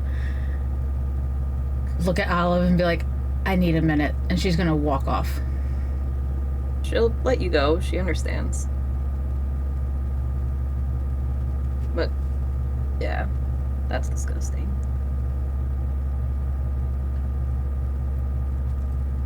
Your somber, downtrodden, and overall disgusted bearing has absolutely no effect on the speeding missile that impacts Pius. Brother! How you been? Wait, what happened? Your sister. That's what happens when you tune out. Bella. Oh, there you are. Yep. I did Downtrodden atmosphere has no effect on the speeding missile that rams into you at full speed. What's up, Belle? And he would grab her again. They would do a barrel roll to the floor. Causing more than a few looks to go your way. Some to sneer, some to discuss, some to laugh. And his middle Glad finger you're waves back up. over there. You're never in the Warrens anymore. Where you been? You might have died or something. Goodness. I got a new place. I'm gonna have to get a little bracelet for you so I can show you it.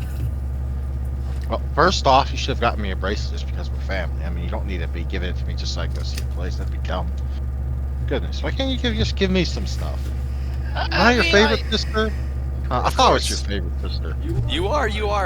My other one was dumb. Now I'm not so She's sure. still Why am I the alive. last to find out about your special place then? Because Mom's not been saying shit. I haven't been speaking to Mom much either. I'm gonna Oh, think so of it. that's why How's she's been Jax? kissed for the last week or so.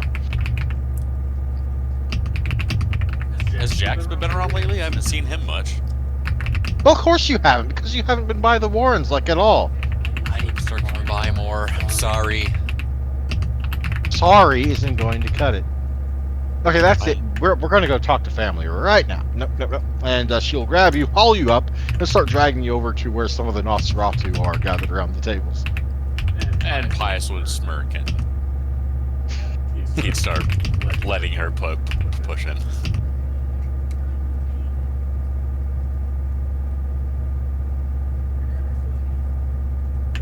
Alright, so who you pushing me to? Well, obviously, who do you think's going to who's going to be pushed up to first? Sandra. Mom? As she finishes her conversation with Donovan, she turns around at the commotion, sees you, and frowns immediately. And Nice. you're in trouble face. He shoves you away.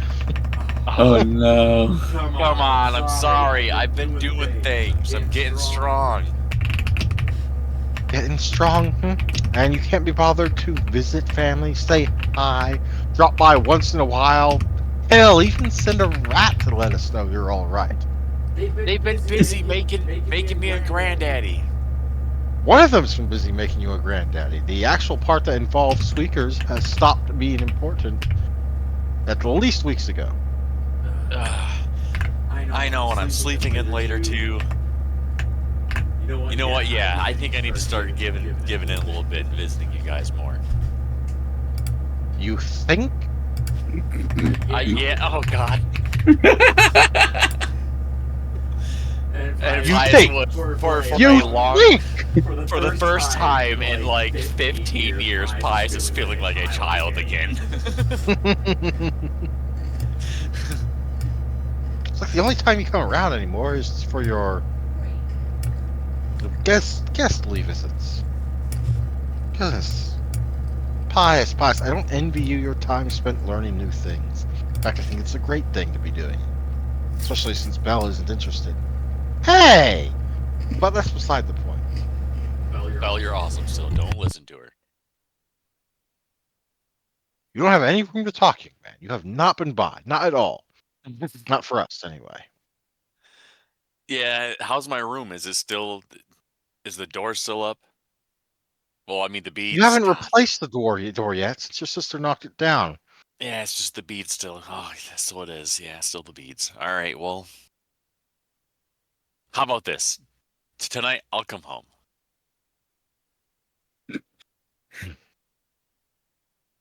If you flake out on us, I'm going to be very No. upset. I'm gonna bring Comstock and Nibbles and Squeakers. Oh, I don't know. One of them might have to stay home with the grandbabies, but I'll bring them to introduce you guys. Oh, home. You're not even referring to the Warrens as home anymore. I see how it is.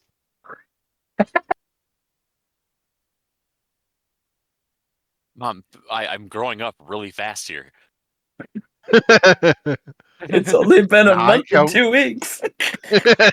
like super fast. I mean, I have been learning. I could go ask your teacher to stop talking to you until you spend more time with family. I could do that, and I think she'd agree with it. Please don't. She's always approachable.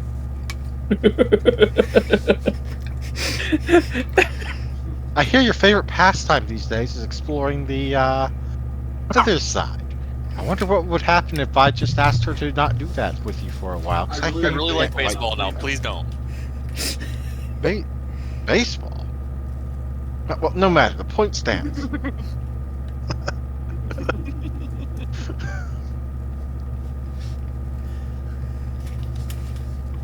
Well, kid, I think you better listen to your ma and definitely don't get me pulled into this.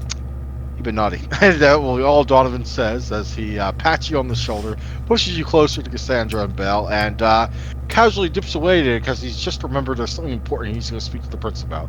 Why are you always Which you will- running off? Rummaging business. Rummaging business. Dad's gotta go get milk again. God, that's like Hermes of vampires.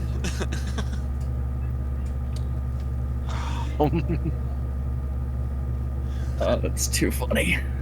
All right, yeah, I promise. I'll come home. I'll start coming home more often. More often isn't any sort of definite answer. Goodness. Well, I got a new what is it? Haven. The term you're looking haven. for is haven. See, you're not even grown up enough to remember your words. I'm learning.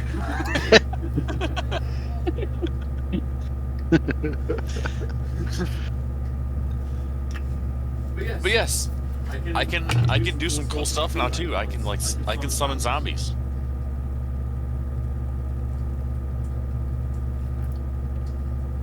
It's pretty See, cool you stuff. say you're learning. You say you're learning, but you don't even remember to keep your mouth shut about something. Bites his lips so hard that like he's literally imploding in his face. Well, it's too late, as even a glance around shows a few voices, a few people that probably heard that, or heard something in what you said, whether it was the full thing you said or not, and are looking more than a little curious. God. I actually need to make a roll here. One moment.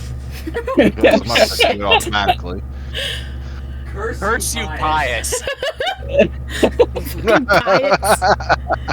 Hey, I don't want to hear that from the girls. This isn't even the worst thing that could have happened. At least he's under supervision. Oh man, god damn it, you guys. He's so nervous right now that I'm gonna roll truth is as you just want to spilling out of him. Okay, and I'm going to roll the skill checks for those people. Oh God. Actually, I should GM roll this so you all don't actually see the result. That's even better. Good idea of me. And you wonder why I say that Olivia's the good kid. Oh. Right. Oh. I mean, Okay, granted, it yeah. was Olivia's this idea for the car. Da, You do da. notice. Da- Oh my god. There. Actually, Lyra gave me the keys to her car. So it was Lyra's fault. Haha! No. Well, you will note that one of the people looking your way after that little outburst is Dr. Appendicitis. But more importantly is the man that's right in front of him, whose back is to you, who may or may not have heard, but doesn't make any apparent, looking like he's heard, but is still talking to Dr. Appendicitis, and that would be Lucio Giovanni, fresh from having done some rather cruel and unusual stuff with Ashley. Let his little uptight receding hairline ask him up and ask me a question. So Oh, wait. bold. In any case, Pius realizes maybe he should do a better job about not talking about things that shouldn't be talked about, and we move on to what are the two girls up to? One girl disappeared. Ashley's in the hall, talking to trying to message Dr. Thorne. I'm up by myself. Oh, sorry, did I miss that? Yeah. Oh, right, I did miss that. Sorry, I was up and pacing and talking. My bad. You're good. Olivia, do you know what that means? Yeah, I can put a sock on the foot. One moment, I need to first message back this, and then we'll get up to whatever Olivia's doing without Ashley. Yep. Unsupervised.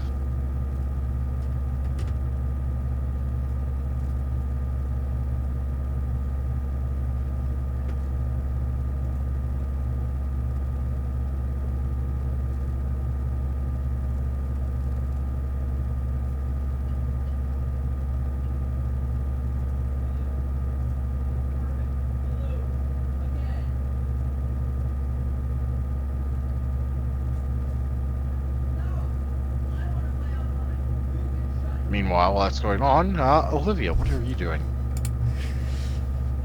She just kind of nervously standing around, doesn't know what to do. Doesn't really know many people here. Directly, at least. That is true, that is true. Still, you don't have a supervisor. You have been left supervisorless. Lyra isn't here, so you can't even say she's here looking around for you. To make herself feel better because she feels all sorts of bad emotions and Well, you she's could try and definitely- meditate about it or something if you wanted, I suppose. That'd be kind of awkward. Yeah, I don't think she'd do that here. It's not really a good environment for that. There's also no fire, so, Yeah. I don't know. Maybe she would try to make herself feel better by seeing if she can get away with putting a sock on the foot. You know, the Make- prince is standing right there. You could always ask the prince if he'd let you put a sock on the foot. Like the prince? Not on him! The statue. Oh. Sir, No, can I, the sir, prince can is I standing ask your next to the suit? statue. Can I ask your shoe size so we know what size goes on that foot there? Actually, I do have something that I want to say to the prince if he's available. Well, he's currently finishing up a conversation with Donovan, who apparently only spoke to him very briefly. Presumably something he made up on the way there so he could get out of the family conversation. Well, basically she's gonna be patiently waiting to where maybe he could see her waiting while he finishes up his conversation, trying to be polite. Which, when after the Nosferatu Crimson leaves, that does in fact leave Prince Edric Woods and Seneschal Mueller. Oh, damn, I didn't know she was there. She's always there. She's his Yeah. right hand. That's true. She's gonna go up and kind of greet him politely and ask how his evening is. Come on. Ah, Olivia. Wonderful. My evening's going wonderful. That's fine, thank you. Mueller says from the sidelines where she is currently note-taking certain things. Yeah. Well, I'm glad that you're both fine. I have a question. If you'd mind indulging me, like, do you have a moment for? It's an open court, child. I'm not restricting my time to any one person. It's fine. Okay. Well, do you maybe have a moment for a little Malkavian parlor game absurdity? Oh my god, I can't fucking speak. A Malkavian parlor game of absurdity. Just a small one. It just involves this magnificent foot on your table.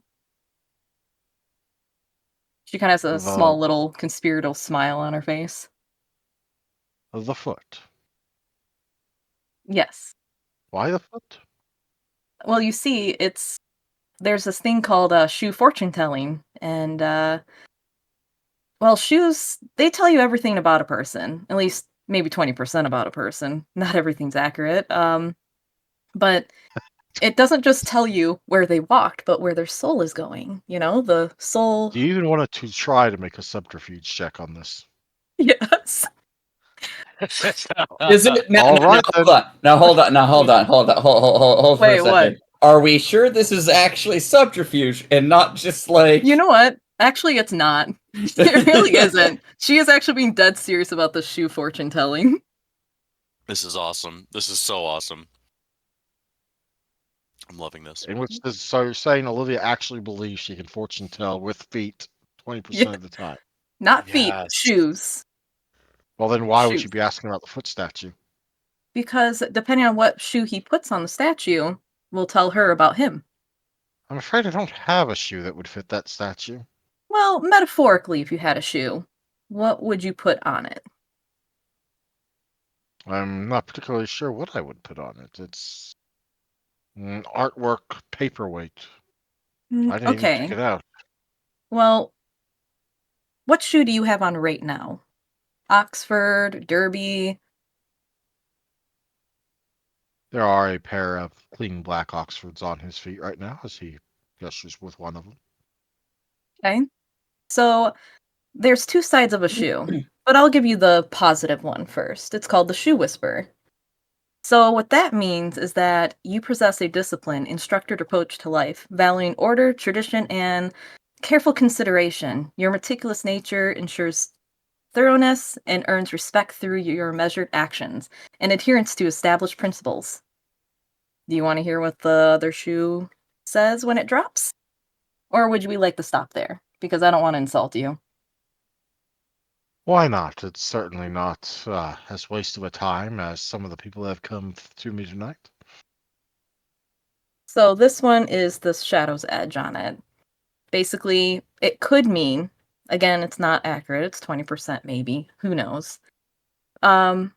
Basically it means you could be rigid, and like your rigidity can lead to inflexibility and resistance to deviation from established norms, potentially causing you to miss opportunities or appear overly formal and unapproachable, which I think you're kind of approachable. So definitely this is the other percentage of this fortune telling. But this 20% accurate fortune telling, he says with a smile. Hmm. Hmm. But yeah, Well, that was certainly amusing, I suppose. Please, why don't you take the foot? can I? She's like actually really super excited about that. Considering how oddly excited you are, I think I should question my decision, but why not? I need to redecorate anyway. Miller, make sure there's something in the schedule for redecorating. It's been a few years. She thanks him and takes the foot and leaves him to his And devices. Olivia trounces through the hall with an oversized foot statue. That's awesome. A foot the size of a football, or maybe a little bit bigger. That was so much better than I was hoping. Now she can put all the Ah. socks on him all she wants. Yeah, right. I know my scene for VIP. I mean MVP.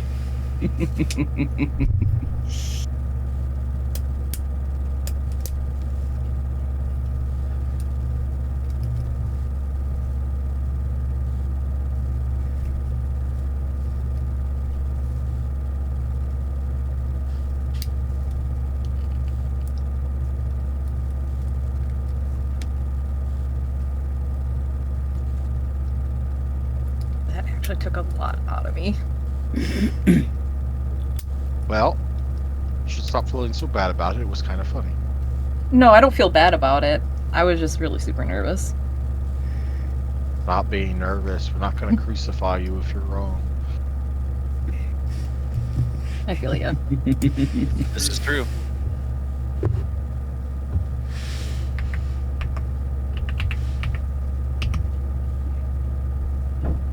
In any case, Alvin, you return to the room with Ashley texting on her phone.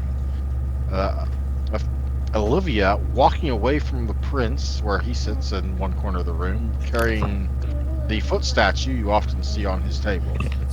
And Pius, firmly in the grasp of the two ladies in his family, and they appear to be giving him an earful about something. Huh.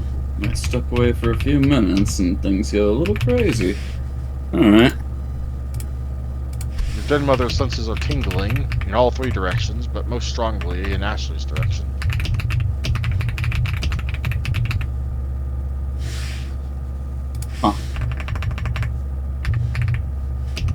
Let's make sure the house isn't burning. Oh wait, I'm sorry. She actually left the main hall, so you would have seen her. Like you see her kind of through some doors off to one side, I guess. So I mean, didn't Rocco and Alvin go through a side room that was from the main hall? Okay, yeah, you see her on your way back, and you have a quick look in the room and see the other two. If that works better. I'm just trying to get a proper idea of the layout of the. Yeah. Sorry, it's been some of this happened in messages rather than through play. So. Yeah, just making sure.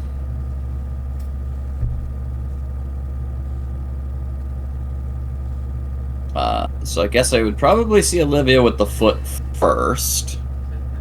Because that's like the most obvious and probably the easiest to get to. I mean, there's also a lot of people looking at her as she walks away with the prince's foot statue.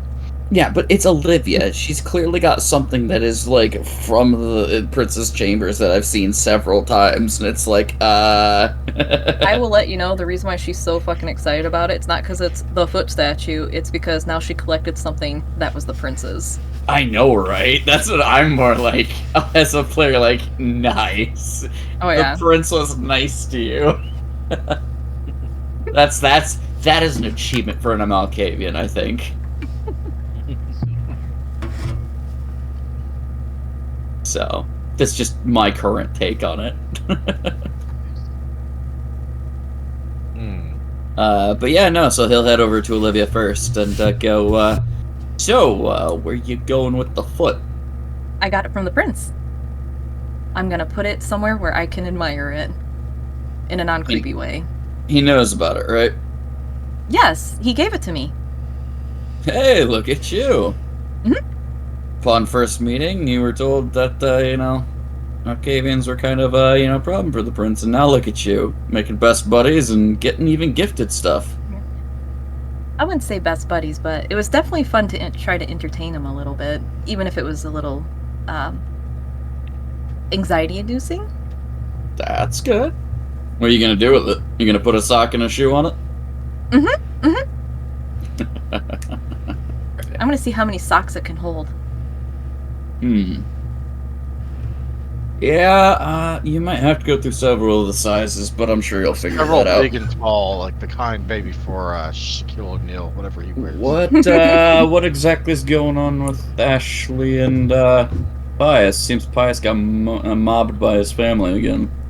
Olivia's face goes a little bit grim on that one, and kind of puts the foot, like, instead of holding the foot where, like, up towards her face, she's now, like, kind of holding it down, and she says, Lucio came over, and he touched her face and her hair, and I tried to get in between, but I couldn't. Oh, and her shoulder, yes. Basically, he got too close and got too personal. I see. She's alright though, right? She's not harmed, that's for sure. Not physically, at least. That's something. But definitely shaken. Definitely angry. I can imagine being touched unwanted is, kind of a problem. Yeah, well... I wish that we didn't have had to separate there. I'm sorry. I don't think it's good to be on our own sometimes. Try to keep that a little more in mind when people try to pull me away. At least for courtly situations. You can't always help that you get pulled away, but we should try to make at least some system. Anything. Yeah. Could certainly try something. I don't want you guys to feel like you're without a paddle up shit creek. That's what it feels like most nights. Really? A little. Sometimes. Any particular reason? No. I guess just everything. I don't really know how to explain it right now. Alright, well. Collect your friend. Let's go see whether or not Ashley needs some emotional support bagels or donuts. And Which friend, Pius or the foot? I was meaning the foot. we'll poke at Pius and see what he wants to do in a moment. Just making sure that Ashley doesn't run off and commit acts of arson. Mm-hmm. Considering that I'm sure a temperamental Tremere is very tempted to possibly use their brand new fireball. You're in a shop. dagger? There are loads of people around. What do you do? Hi, Cass. Don't do it. Don't do it. Fireball! So we'll, I suppose, head over to collect Ashley. Ashley, you just finished your last text there when there's someone approaching you. You don't know who it is at first, so react accordingly. As soon as they approach, Ashley's going to flinch. And she Hey there, champ. It's all good. It's just us. Ashley's going to slowly look up, but she looks like she's hyperventilating. Like a cornered, scared, but feral alley cat, almost. Mm-hmm. So, remind me, what's the history between you and Creeper McCreeperby? He,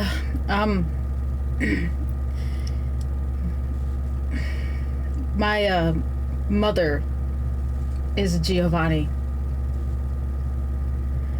So, Right, that was the connection. Alright, and he got a little too close and personal while I was away. a little more close than I can handle.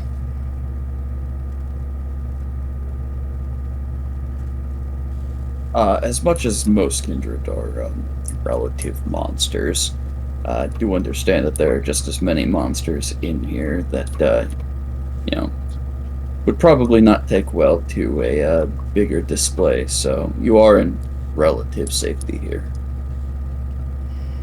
I know it wasn't necessarily comfortable, but there are people who do have your back, and you currently have the prince's favor. He does not. Gonna be able to recover?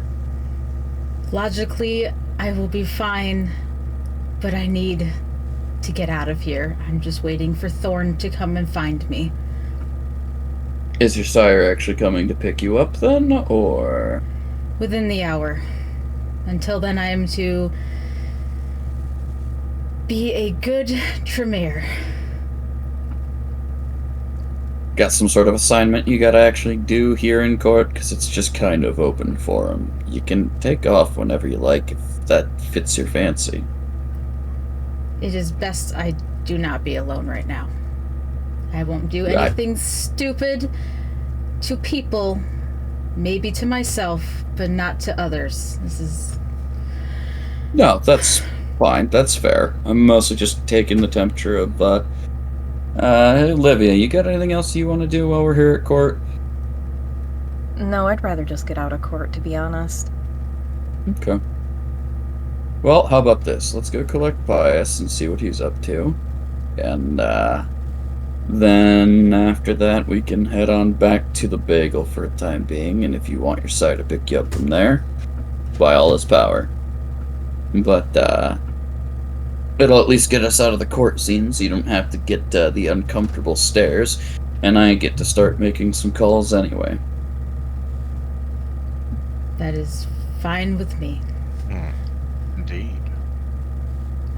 So the three of you, together, move to where Pius is still in the process of getting chewed out by Cassandra and, to a lesser degree, by Belle. Though it's not quite as fierce as it was, like, a moment ago.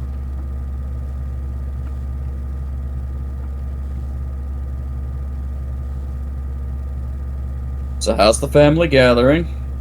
Is Pius currently muted? No, I'm here. Okay. Oh, well, we were just telling this little rascal that he needs to visit home more often. I suppose you would be here and remind him. He hasn't been home in like a month. At least not for the night, anyway. I see. Huh. Well, I mean, he had been decorating his new digs last I knew, but that really isn't an excuse to not contact I didn't even family. hear that he survived the mission until Donovan told me. That is a failing on my part, then. I was pretty sure that all clans were made aware of the success and failures of those who took part in getting the Sabbat out of the city for a minute. Sorry about that. I should be a little more diligent in making sure that everyone's families are contacted. That's a failing of mine as commanding officer of this little unit. No, that's on me. I really do gotta go home and visit more. Yes, you do, and I'll be sure to give you a reminder every once in a while. How about you just set up like a weekly evening out? I can do that.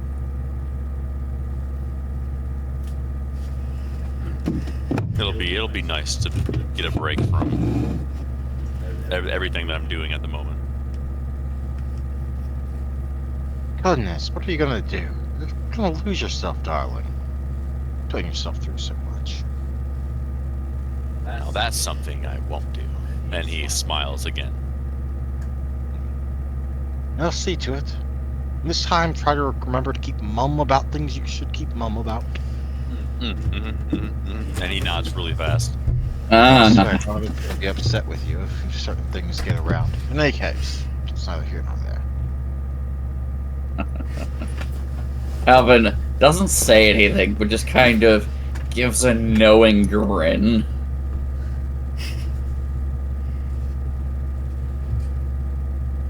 Yeah, it's not often Pius is the one that's actually like being like seen with being like, I don't know, treated this way. Pius usually being the prankster and they're like, oh yeah, everything's fine. But now he's like, oh god. Oh god, the family that you actually don't hate, caring about you. The sun, it burns! Yep. Oh my god, I actually care that you care.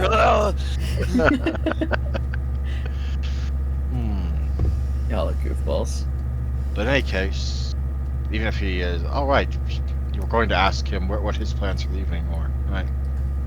We're planning on heading back to the bagel for a bit there, Pius. Getting out of the courtly scene you want to hang with, or you want to stick around with your family? You know what? I'll come back with you guys, but I am gonna head back home later on tonight. Of course. Sleep in my original bed. Yeah, well, you know your way through the sewers. Oh yeah. Just, have a little extra caution. Yes. Things have been stirring up recently, and especially since,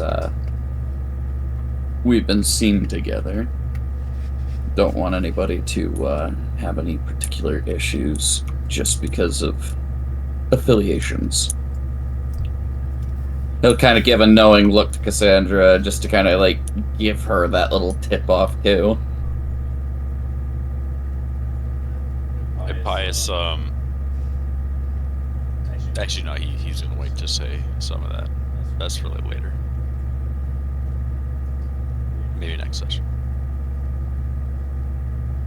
He was gonna head up and do something, but I'll wait. Because he can tell that Ashley seems off, so... Mm-hmm.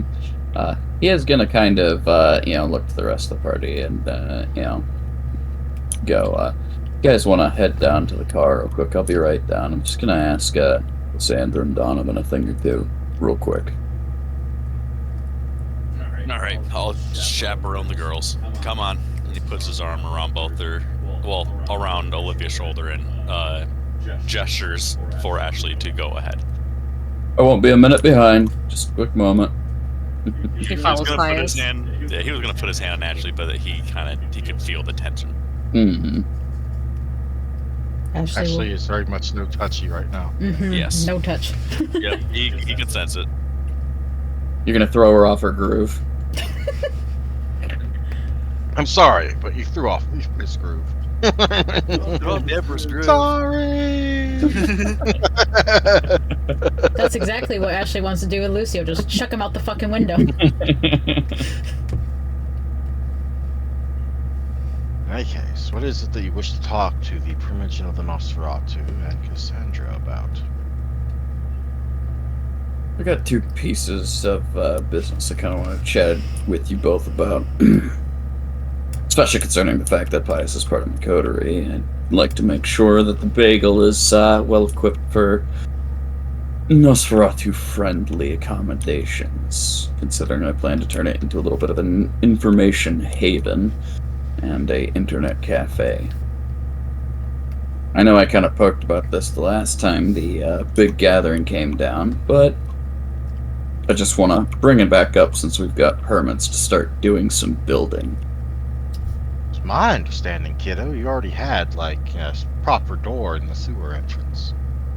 Yeah, but at the same point, the cafe itself would also be open to kindred, but of course, you know, considering Above your... ground fine as well, yes. You're right. Making it so that way y'all have access to, the different suites. Now, the suites are private, and I do plan to have, ghoul or two running things during the evening at some point when things do get operational, so that way if anything comes to masquerade issues, we can handle them succinctly. Out of character. Would I be wrong in envisioning that you have, like, the first floor with the cafe as usual, maybe with some minor alterations, and then the next floor up, it's like a wide open area with, like, computers that you can rent for internet use, and then above that, the next two floors are, like, little private, like, internet rooms with, like, their own bathroom and, Exactly.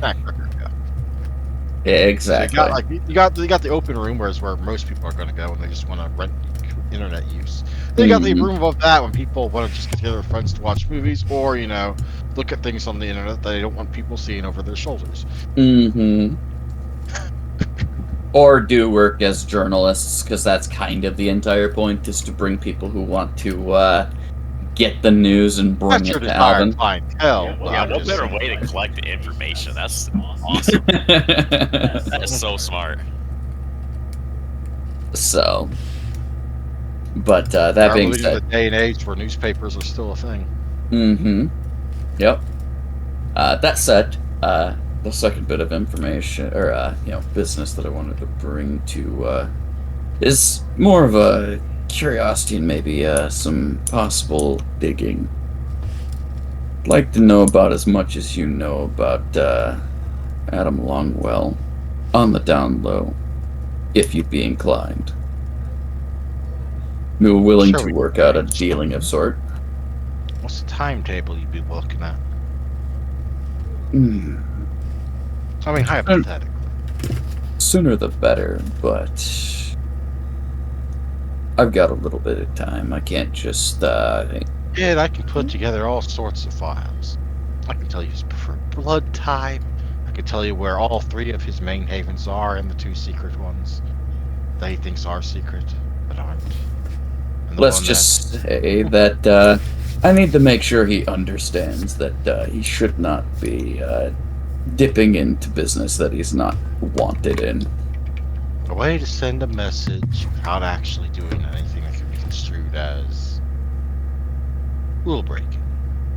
I don't want him ill. I just want him to understand that he's barking up the wrong tree. Well, in any case, about that proposal for the cafe and other issues, I'm sure we can do just fine. And I hope to see you again on our planned meeting date. It'll be good to go then, I'm sure, he says. And even though he's not flicking his eyes over the shoulder, the sudden change in conversation can only mean that someone's entered earshot. Yeah, that was trying to be relatively quiet, but at the same point, like, coy, like, not like... But yeah, so, he knows that there are some people that are, able to probably hear a little more, but at that same point, he's being vague enough that it's... People probably already know that these two are beefing. It's just a matter of, like... Oh, indeed. If half of the Ventrue Court didn't know that Alvin and Longwell were beefing, then they're kind of not paying attention. And meanwhile, the Toreador's down the sidelines, kind of gawking about it, and the Harpy just grins mischievously. Yeah, the whole deal. You're right. Speaking of So. which, your talk comes to an end, at least is what you can talk about here. Mm-hmm. So he'll head off to see his coterie members. Mm-hmm. And about halfway to the door. Leaving so soon, Valdric? Kind of rushed to leave so early. The evening's not even halfway done. Yeah, I've got some business to attend to, Longwell. Unlike some people, we try to maintain a steady pace. Oh, I'm sure about steady paces. I'm also quite certain that my pace outstrips yours. I didn't know it was a competition. But then again... Some things you don't expect to be competitions can be. And some things you think untouchable are not. If you'd like, I'd be happy to give you a proper lesson in how certain business affairs are conducted. Yeah, somehow I don't feel like I'd be learning too much out of that lesson.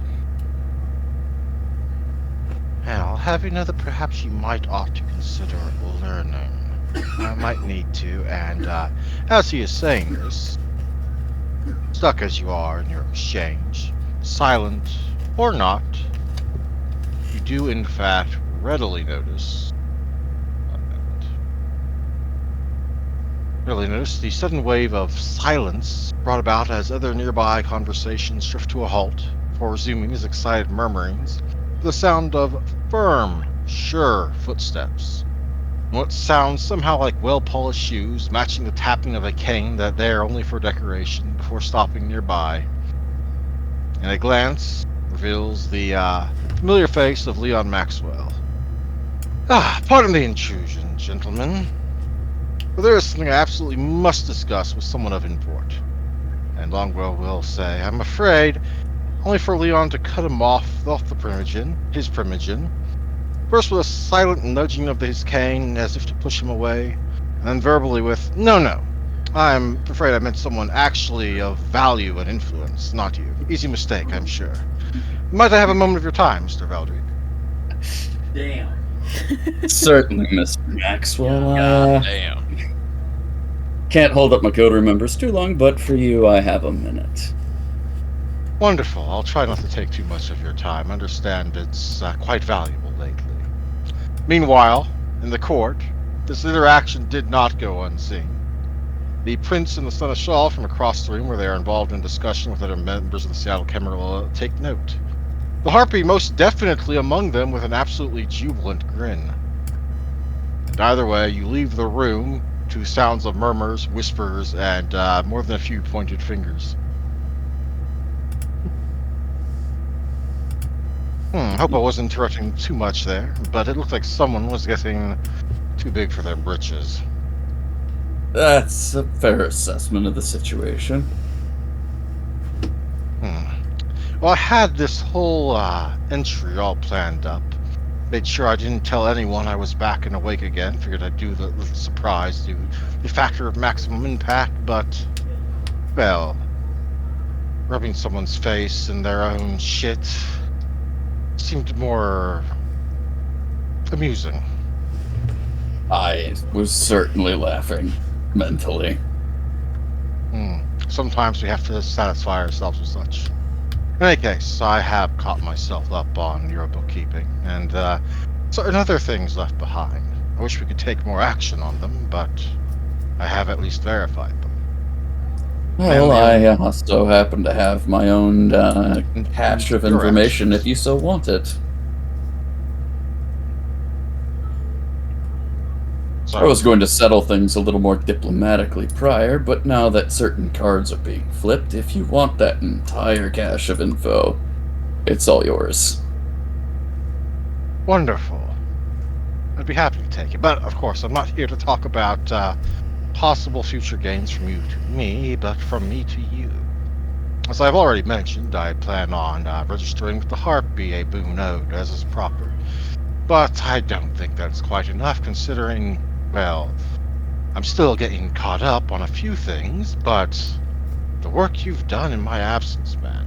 And he will put a friendly hand on your shoulder and give you a smirk while holding his cane in the other hand, propped over his shoulder. Absolutely wonderful to know that our clan isn't entirely lost on the younger generations. There's still potential yet with some of the other fresh ones, but only time's gonna Yes. tell. Look at They that kind of need. Reynolds chap. I think he's They'll need- wasted on Longwell personally. Absolutely, he is. You happen to know that his sole task for entering this little game of venture business was to simply sabotage me and nothing better? That was the task his sire gave him? Indeed. Goodness. Nothing about building himself up or doing better as a person, making himself better, or giving him something to do that would challenge his skills. He was given a tailoring shot.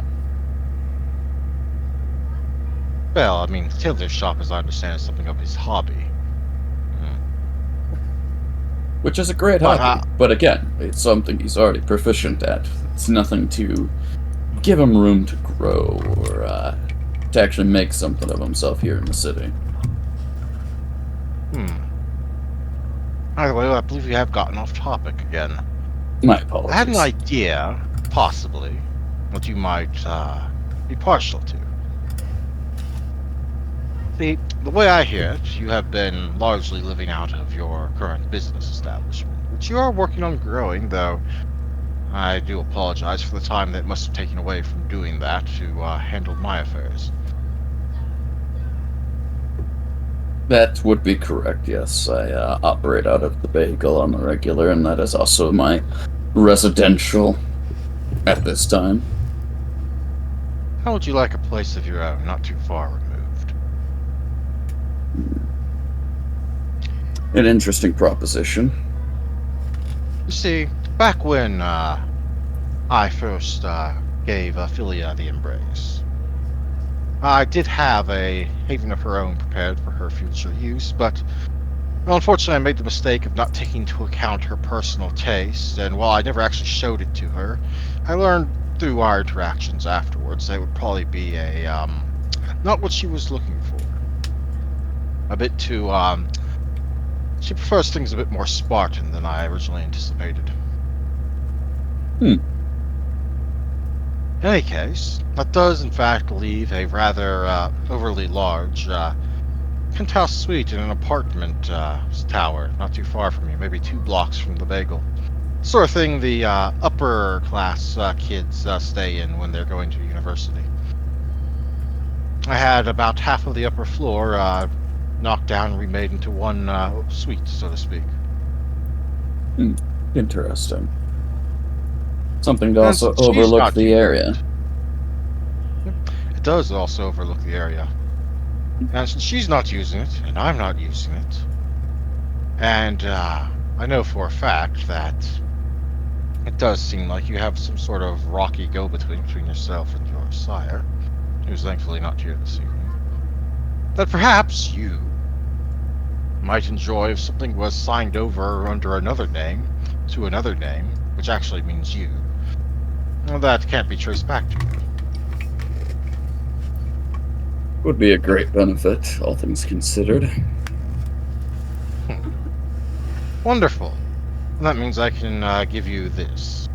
And he pulls out from inside his coat a small folder and a set of keys. You're too generous, Mr. Maxwell. Not generous enough, I must say. Especially if I get to be as entertaining to the entire gathered assembly like I was just a moment ago. They're going to be talking about that for weeks. And he The preens. harpy's The man smile. absolutely preens. I don't think I've seen the harpy smile that much in all 5 years that I've seen her. I have earned brownie points from that one for a good long time. I'll have to be careful when to cash them in. But no matter, I've also prepared, and just in case it is needed, a manner of alternate identity in there, matching the identity of The one that's actually on the papers for the ownership of said penthouse. Fair enough. I should be sure to make use of this. As much as I can, at least. Feel free to redecorate however you see fit. After all, it's yours now. As I understand it, the rest of the building is owned by a mortal man who, well, typically does rental work. Really? That might be a contact Quite worth checking quite a in few with. places for someone without any overt supernatural ties. Might have to get that man's contact information. It's in the folder. Prepared as always. As is the number for the local plumber, the local electrician, and a few rather lovely little furniture shops, I'm sure.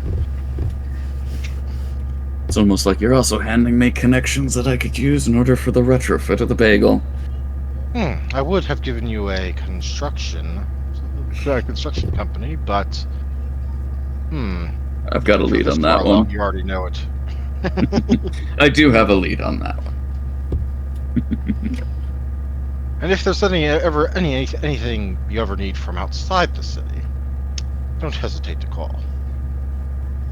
Thank you. Meanwhile, I have to go, as the younger kids say, look cool. And he will turn around, his coat jacket just flaring ever so dramatically as his cane rhythmically taps his way back into the main room. Man makes it look easy. That's almost unfair. That's what centuries of experience gets you, apparently. With that, Alvin will return to the bagel. Now, return to his coterie first. Well, the coterie waiting for him by the car, presumably. Yes. And, tapping the folder lightly against his fingers with this could be useful. A safe house that might also double as a place to stow people if need arises. The most important fact is probably not what it is or the quality, but the fact that, at least at this moment, It's your off the sire books. has no idea about it. And if Right. your sire doesn't know it about you, then no one else knows it about you, aside from the person that just gave it to you. Right.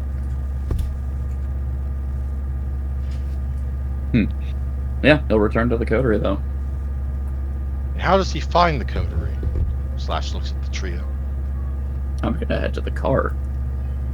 Oh yeah, they had to leave the car, but I'm just who knows what they Oh, get yes, up to what are when they doing at the car? Because I was gone 3 minutes, probably 4. You're muted. Probably listening to the radio.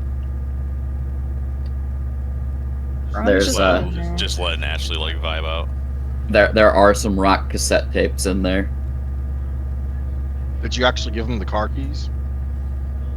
Alvin would trust Pius enough with the car keys at least. Well, no, Olivia, because Olivia drives. She's in the driver's seat then. Well, as the driver, that also, well, actually, it depends on which car you're in. Sometimes it's the driver, sometimes it's who's riding shotgun that decides the music. So, Driver decides that the out. music, and everyone else shuts their pie hole. Then it's the rules. Oh, damn it. No, Pius isn't shotgun. I'm in the driver's seat. Olivia has let him pick the music. That's nice of her. So, Pius, what music's playing? It'd probably Ask be 90s Open rock.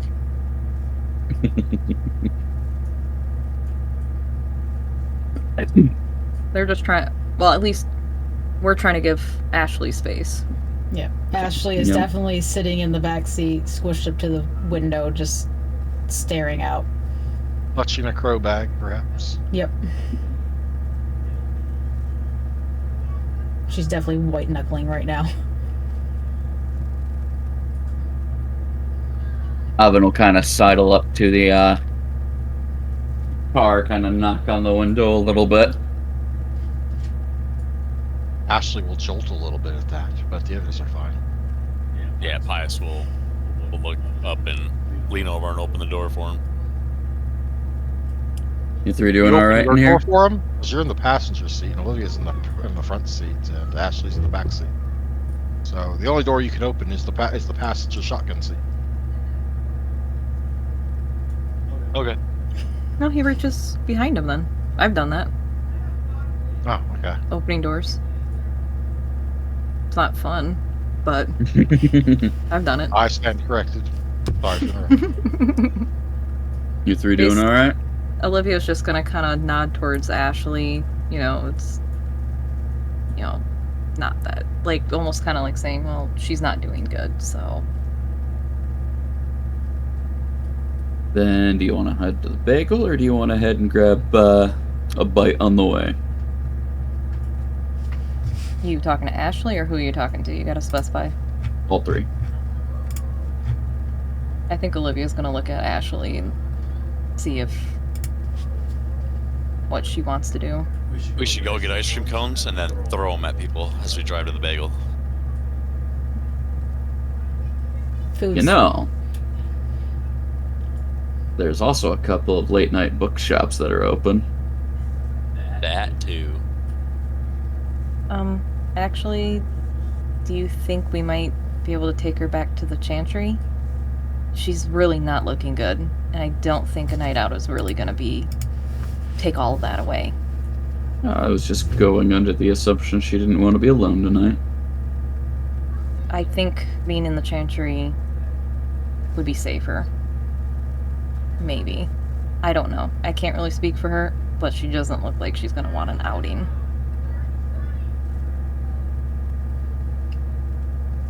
So what's the cinch, champ? What do you want? Ashley's gonna look over at Alvin. As long as I don't get touched again, I don't care. Food doesn't sound good, though. While I Okay. can't throw up, I want to.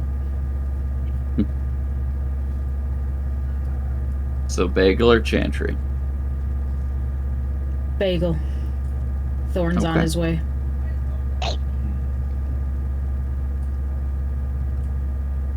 So we'll head on over to the bagel then. I'll open up and let everybody in.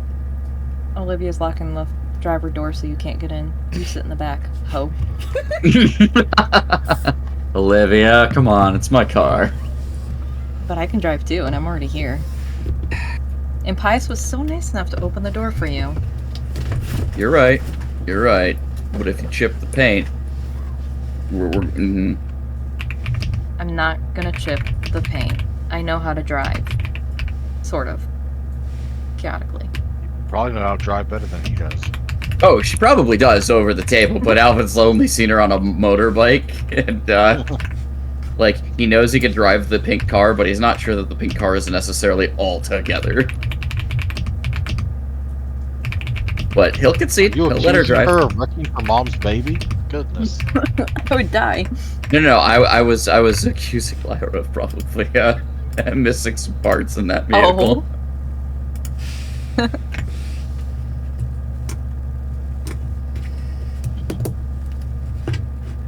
Well, I know So how to to the drive. bagel you go, with Alvin in the passenger seat next to. I'm in the Ashley. back. Mm-hmm. That's why I 'Cause- meant the back passenger seat with Ashley. Yeah. The A's are in the back, and the O and P are in the front. Yeah. The poo. Those are overpowered. Or their poo. Oh. What? You need another O in there so it's Poe. Okay, it's poo. Yeah. It's poo. They're overpowered. It could go either way. We could be Pooh and over. Well, I mean, if you were to look down at the car from above, you're in the driver's seat, so that's O first, and then it's P, Pius, and then the So it's OP. right-hand passenger seat. Okay, that's fair. So OP. And then we just have in the back. Accurate. Kind of been happening to you guys lately tonight, so Yo. Yep. makes sense. Gotta have them backgrounds come in. Mm-hmm.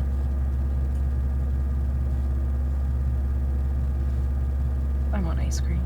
I have ice cream. I want ice cream, but I don't have ice cream. But you know what I do have? I have rainbow sherbet in the freezer. Ooh, Oh, That sounds good. that sounds so good. You I'll have probably have some of mint that ice when we're cream. done here.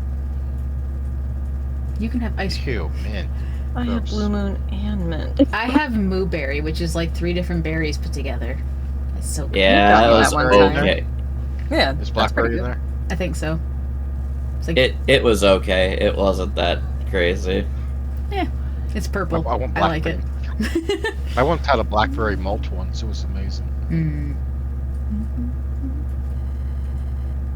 In any case, Oh. you drive. You drive and drive and drive. And eventually, maybe, okay, not that long, but maybe like 10 to at most 15, probably more like 10 or 12.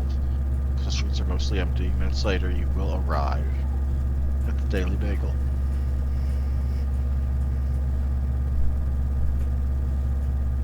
When you arrive, there is no one here, not even Lucy, so she must be off with Emelina and Bruce. Just curious to say the least. The doors are all properly locked. This just means you need to unlock them to get in. Mm-hmm. Done.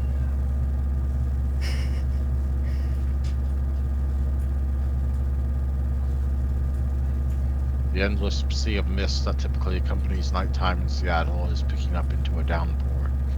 But you'll make it inside before it does. Pius would go to his usual corner and sit.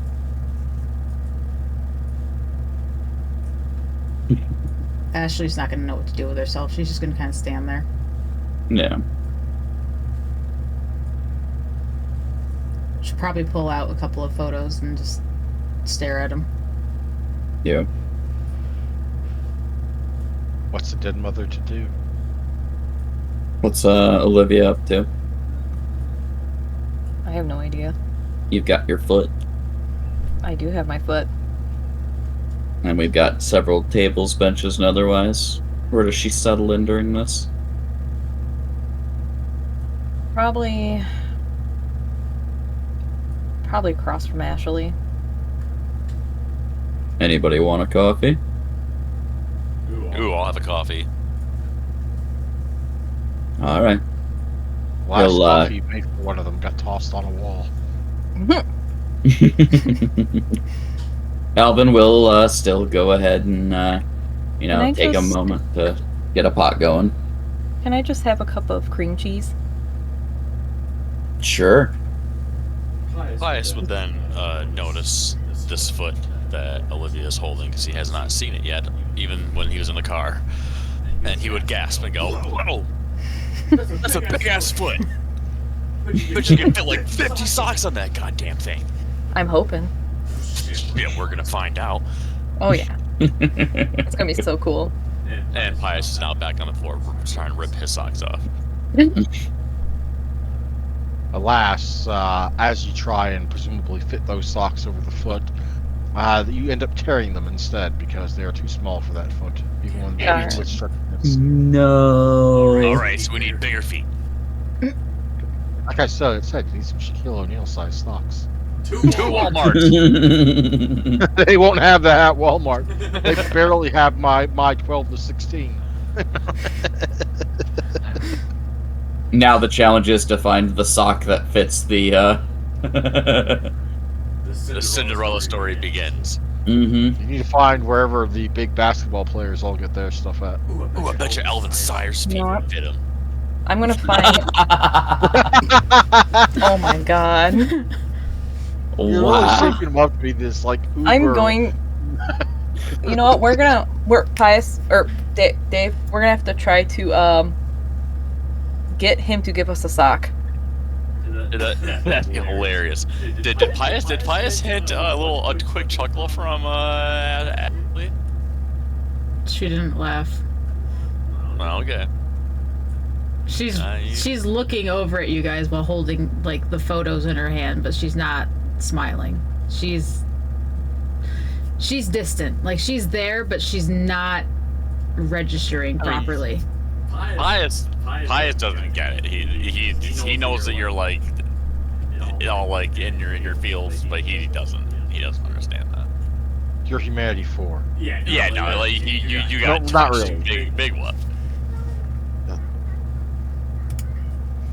And honestly, you tried already twice. So, I mean, do you really need to try again? Yeah, he just doesn't have that in him anymore. He knows that something is wrong, but that's about it. He doesn't. It's not like if she's not bleeding, she ain't dying. Yeah. Olivia's not sure what to do for her, just because she doesn't want to like trigger anything more. So she's just trying to be near in case Ashley kind of needs her until Dr. Thorne gets there. Mm-hmm. Which makes sense. Mm-hmm.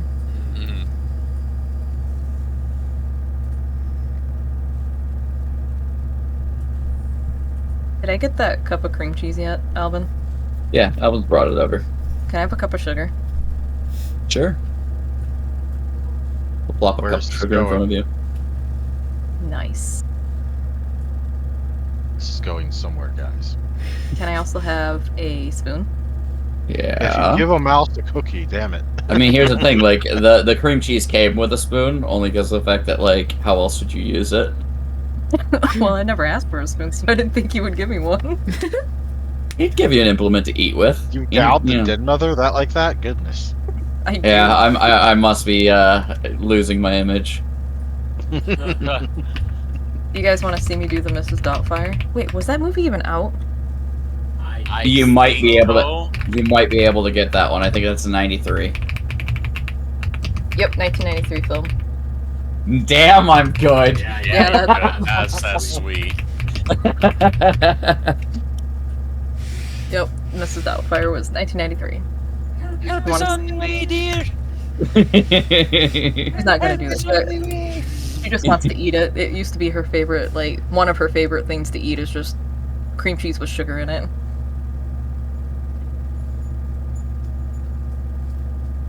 And then she's probably also going to stealthily try to put some under your table. It's like a little token of her.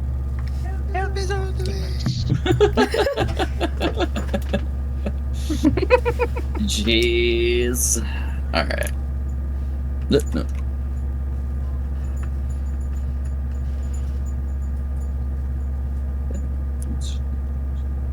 So, but outside of that, Alvin will kind of, sit down with a cup of coffee himself and look to the rest of the team and go, so, tonight was kind of weird. It was very weird. Mm-hmm. And I'm not too happy with how a lot of things went down, but I am really amused. So, well, after you guys had headed out to the car, young Maxwell made an entrance and made quite a stink for Longwell. Needless to say, I needed that chuckle. Yeah, good. Nice. At least you had someone come in and defend you during that little buttholes parade. Man had the gall to offer me a lesson. Man, just wait till the bagel's completely opened up. You'll be teaching him a thing or two. Oh, yeah. I'm not even really the competitive type to, be trying to duke it out with these other Ventru, paper pushers, but goodness gracious, does Longwell have a hard-on for, trying to humiliate me. You could see that through his pants. It was more metaphorical than, like, anything Wow, else. imagine how much blood he wastes on a nightly basis to keep that thing colored. That's the Bob of vampires. Let's I don't know. let's put it this way. His initial task to Thomas was to sabotage me and the bagel, Ew. of which Thomas wasn't even full-heartedly into it. Do you want me to do some spying for you? I may have poked for Pius's family to do some digging for me. You what? Okay. I know that the Nosferatu are well connected within the city, and I kind of believe that a Primogen would know what a Primogen's up to. Catch my wind. Oh yeah, if you ask Donovan, he's totally down to do something light like that. Your gifts are quite useful, Olivia. You have made sure that I at least have confirmation as to the asshat who's trying to remove their own head. And for that, I can not thank you enough. He smells like assery from here. I can still smell him. So, but it seems like we've all got our little complications, so I'm gonna approach this next little subject a little lightly, considering that, I don't want any of you to get into a hard spot, but at the same point, why the fuck did you take your mother's car to, Giovanni's place? Olivia gets this sheepish smile on her face, like almost like guilty, like, oh shit. Because I know damn well Lyra ain't got a reason to head over there. See, Alvin, she went because I needed to go. I suspected, which is why I'm kind of looking to both of you, like... It's because my sire asked me to, and told me not to go alone. Yeah, but to take a giant pink vehicle that says basically, come look at me? That Wait, was how do you know? Dr. Thorne didn't know they were taking that vehicle either. How did you know we even went anyway? Because Rocco told me. Rocco told you? Oh no. Oh fuck. I get y'all have, might have some beef, and I can understand that that's kind of an issue.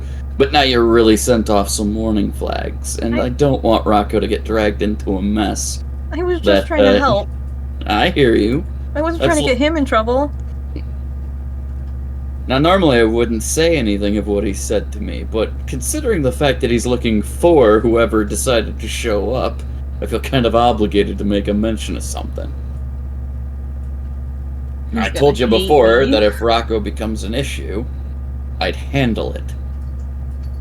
But kind of showing your hands and messing with whatever mystical mumbo-jumbo they got going on around that house, with clear evidence of somebody being present, I kind of expected a little brighter from both of you. To be honest, Alvin, I'm just helping people. I should probably ask more questions. I get that, and that's great intentions. But if you're gonna do a stealth mission, at least take something incognito. Steal somebody's car, for crying out loud. Hey, bring me along. Yeah. Is Rocco gonna hate me if he finds out? I don't know what he's gonna think, considering that he doesn't exactly have a whole lot of options for people that are kind of in his corner. Then be in his corner. Rocco's not exactly in a good spot when it comes to Clan Giovanni. Even for being a clansman. He already knows he's playing second fiddle. Alvin. And needless to say, life in Clan Giovanni is kind of, trash. I can't speak for Rocco, but he's going to need you in his corner. Yeah, that's kind of the point. We were buddies back in the Air Force, and I don't intend to Wait a necessarily leave him to dry. What does that mean, Ashley? Why does he need to be And in right his about corner? now, there's a knock at the door. Oh god. Fuck. She just activated boss level. Alright, shh. Alvin, draws his firearm and walks over to the door. Outside is one Dr. Thorne under a black umbrella. Alright. His eyes are harsh at the moment. Yeah, Alvin will kind of look over to the coterie and then look out the door, see that it's Thorne, and go, okay. He'll stow his pistol before unlocking the door.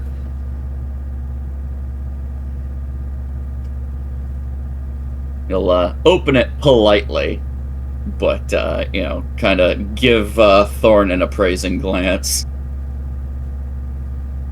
May I come in? You may. I'm guessing we were supposed to be expecting you?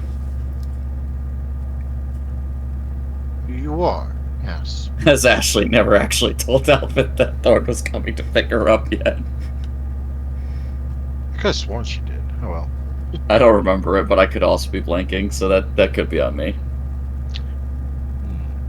Dr. Thorne will step inside, closing the umbrella, shaking it off outside as opposed to inside to limit the water on inside your establishment. So polite. That's no Enter fun. in, his eyes concernedly darting to Ashley. Are you all right, child? Ashley's not going to say a damn thing, and she's going to run at him and fling herself at him and bury her face in his chest. Well, I'll assume that means no, he says, as his free hand will close around you.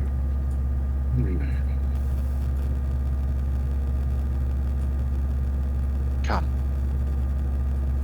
Let's get somewhere safe. Then you can tell me everything you wish to know. Wish me to know about it. And if that everything is nothing, then that everything will be nothing. She'll nod her head. Before you both take off, Ashley, Rocco's my buddy, but I am tasked to make sure that everybody in this coterie is at least taken care of to a certain degree. I'd prefer he come to no harm with whatever feud you have with Clan Giovanni. But at that same time, I have your back just as much. Next time that we do reconnaissance, give us a heads up. We can think it through a little more deeply. I appreciate your concern, but I would have preferred it if it was exhibited in the form of you having been there to stop whatever this was. That would require me to know things are going on, sir. Perhaps. In any case, good night. To you and the rest. The chantry awaits. And Dr. Thorne, with a unusual amount of care and concern, will hold the umbrella opened again over Ashley as he guides her to the car.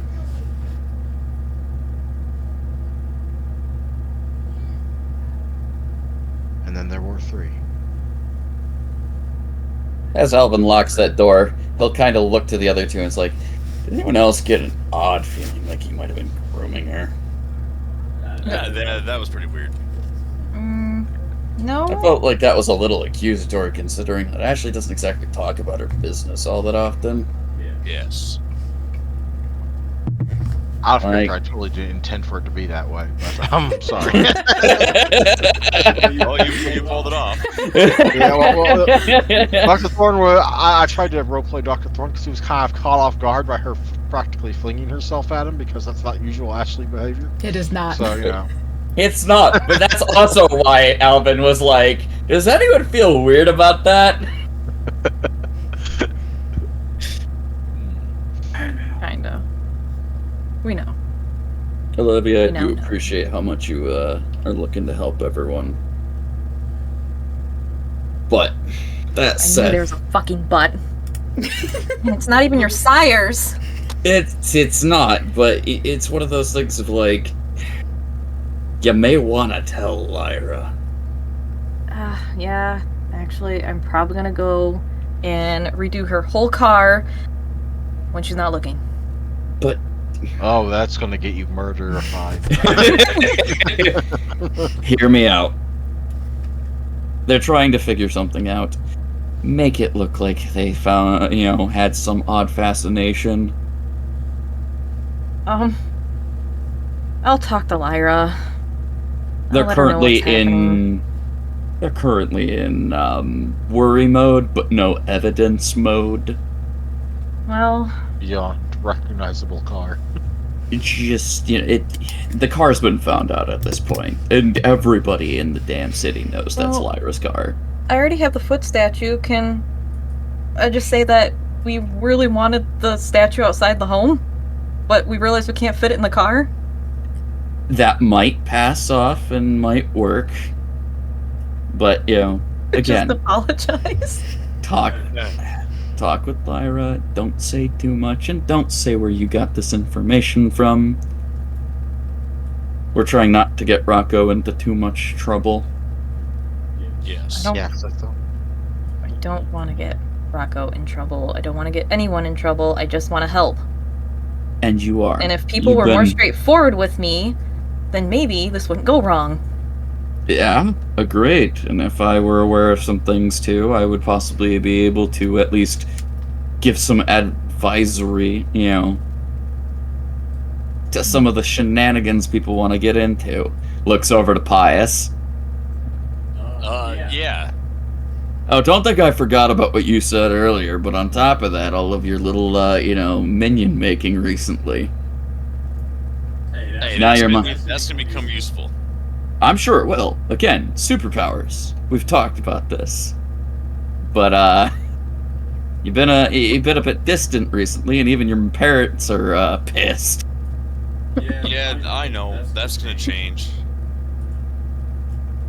I don't know, just haven't been feeling like myself going through all this.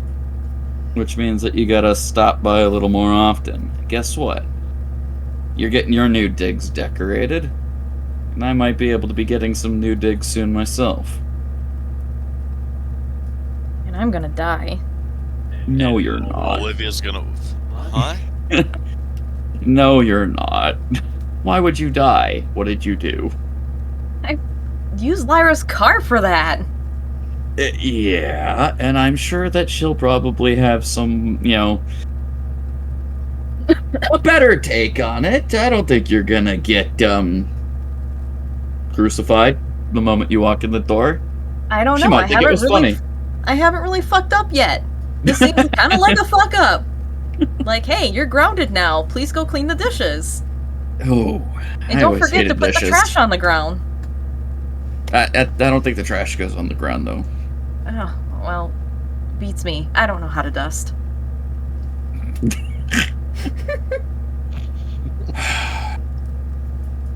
And I gotta figure out what to do about my sister, so I need to make some calls tonight. What are you two planning on doing? I think I'm gonna go back to the Warrens and hang out with the family.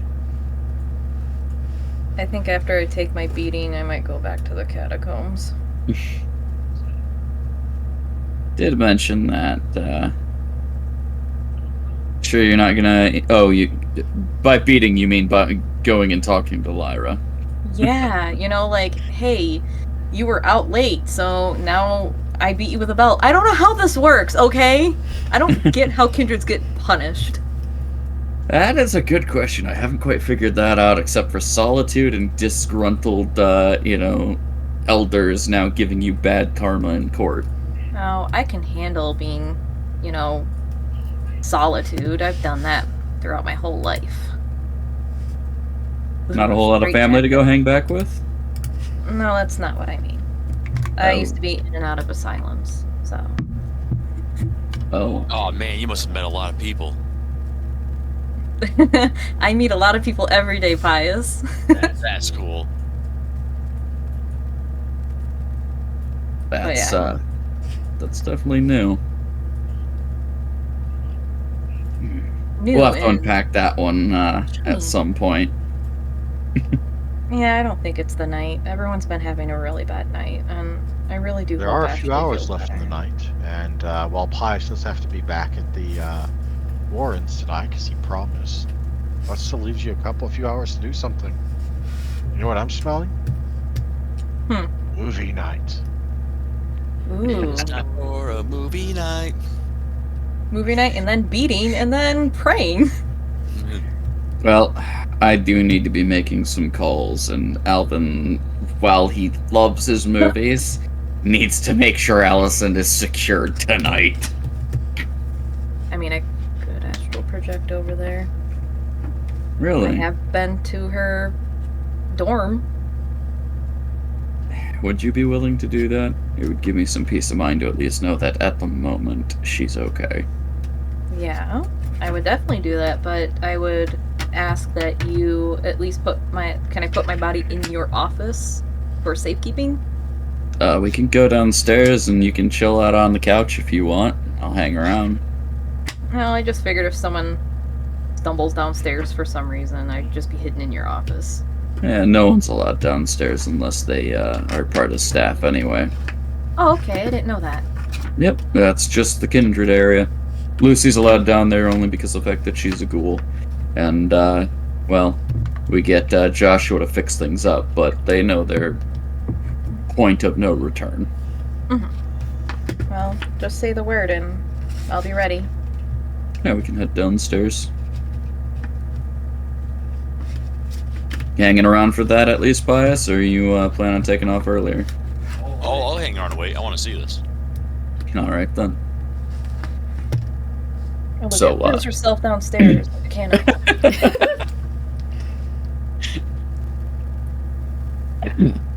I want to see So- something cool. Now get. Olivia, let's go ahead and spend a willpower.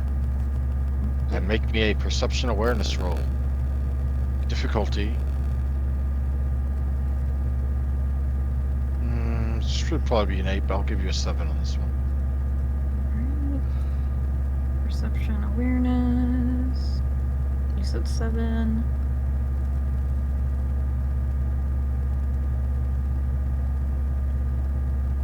Two. Olivia's body collapses in a boneless, not boneless, but a nerveless heap, I guess.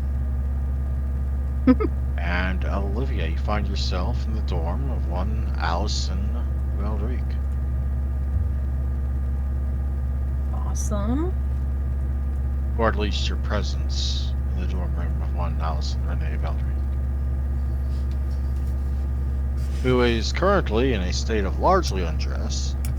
Oh. Down largely to her underwear, probably with a bra strap over one shoulder, and is passed out from what looks to be, well, judging by a couple other things, she probably got, drank a little too much and passed out after being brought back here.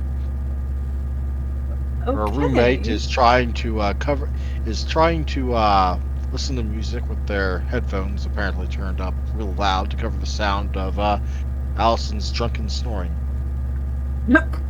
Huh. Okay. Curious. Okay. Well, at least I know she's safe. Does she Or not. notice anything else in the room? Oh, yeah.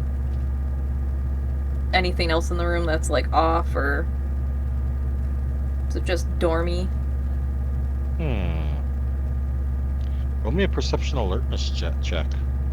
Difficulty 8 base, because you don't actually know what her room normally looks like. However, of course, you got your Auspex difficulty reduction that makes it 3 anyway. So, well, fuck the difficulty, I guess. So, perception awareness still 8. A perception alertness. Oh, alertness. God damn it. Alertness. Oh, wait. So, for perception alertness, do you want me to keep it at 3, or? Yep, Okay. that's basically what it is because of your stupid shit. Oh, my stupid shit? Gee. Your stupid shit. Damn. So angry. In any case.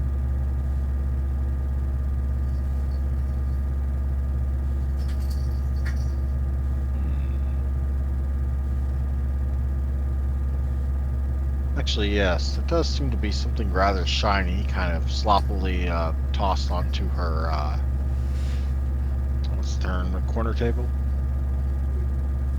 Oh, the... Nightstand? There we are. Yeah, there you go. Tiny. I'm definitely Something in a gonna look- fancy bag.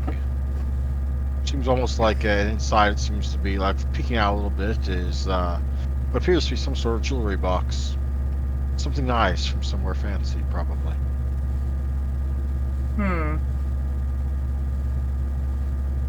Okay. I know I can't interact with it, because... projection. There's no actual name of the establishment on the bag, but there is some sort of logo that you could probably find later if you wanted. Okay. Definitely will keep that in mind. Alright.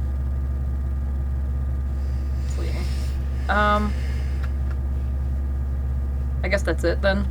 Should I try to go back? Probably, yes. Okay. Olivia's gonna go back. Unfortunately, we're kept from going back because.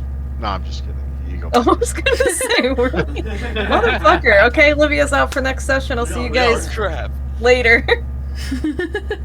It's gonna be weekend at Bernie's with Olivia. Eyes will flutter back open, back at the bagel. She sits up and You see the face of a concerned Nosferatu, a concerned Ventru, a concerned rat, and a concerned bat, all kind of staring down at you. You were breathing real heavy there for a minute. wait, what? Yeah, she's back, see? Yeah, she was breathing real heavy for a minute there, though. Oh yeah. Well, All your tendencies, man, I'm telling you. oh, Jesus Christ. I No, didn't mean it. You're sticking in someone else's room, seeing them basically half naked. I mean, you know. Breathing Olivia, heavy as shit.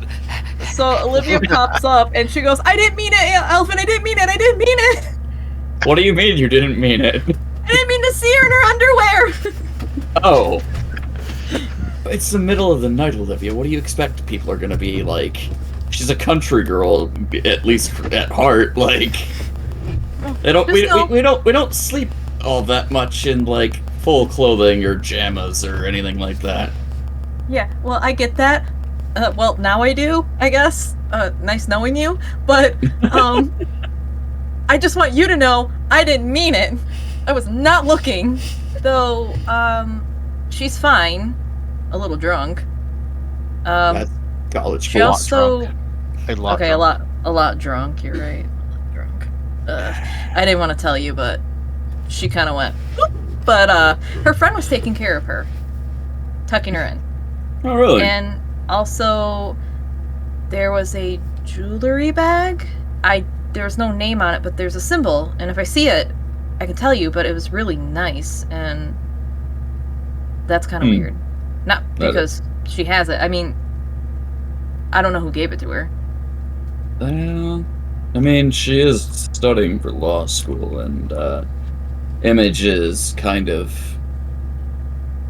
a prerequisite of sorts. And at the same point, I don't think she necessarily had a job that would afford her such a thing, at least not yet. Look like from Absolutely a fancy. not. She does not have the money to afford something like that, and you would know. It Consider guy financing half her shit. Yep. the jewelry. I couldn't see the jewelry inside or anything, but it looks like it's really from a fancy store. Definitely wasn't a ring. Box was too long, so probably a bracelet or a necklace of some kind. I am going to need to see about who she's been hanging out with recently. We'll get on that. He's just gonna send a few emails, send a few messages. Yep. Basically, the Rotary Club and the dean of the university and a few other odds and ends people that are connected to the university are going to be getting a couple poking curiosities. I need more eyes in the city. I need to get this journalism thing going a little quicker. Get some college students in that are of the snooping kind. I mean, the more you attention you attract from college, the more you're gonna have to worry about running into familiar faces upstairs that aren't supposed to know you're still around. That's true, but here's the thing: Seattle was never his like hometown, right? I He's met more been all who's actually been here at least at one point. Yes, yeah. It's fair, but at that same point, it's one of those better close than far away. And Alvin can make himself disappear now. He doesn't have to be at the bagel 24/7 anymore. Oh, I was about to say, I don't think you've learned obfuscate, but yeah, you don't have to be at the bagel 24/7 now. Yeah, thanks. I can watch from afar now. Now you just need to get an up-to-date camera system, so you can literally watch from afar now. Oh god, another voyeur. No, this is mostly the, like, if there are people who are going to be at the bagel, I'm going to make sure that there aren't people who are going to start he's not a voyeur yet, but when he finds someone like getting it on in like one of those internet suites, with someone they brought in, he There's might gonna be. be a walkie-talkie call and go, yeah, Jim, I'm gonna need you to like boot somebody from Suite 4. They're doing it again. Does Alvin have a deal with that biker gang, or did we just kind of like have like a parlay? We have a parlay and a little bit of a deal. Basically, if It their hasn't really boys come, kicked in yet because like the the renovations aren't done yet. yep, Do they have a camera system? good question. Probably, but it's probably shit. And it probably doesn't cover certain areas because they do have some illegal dealings going on. Right. Oh no, say to cover like a room. I mean, you don't need to go to the biker gang to buy camera tech. You can go buy camera tech at a camera tech place. Why the fuck would I spend money? Why would you steal from people that you don't necessarily need to piss off? Because Why this is don't you bias. steal from Yeah, why don't you go steal? Why don't you steal from someone that you do want to piss off? Because I know where they're at.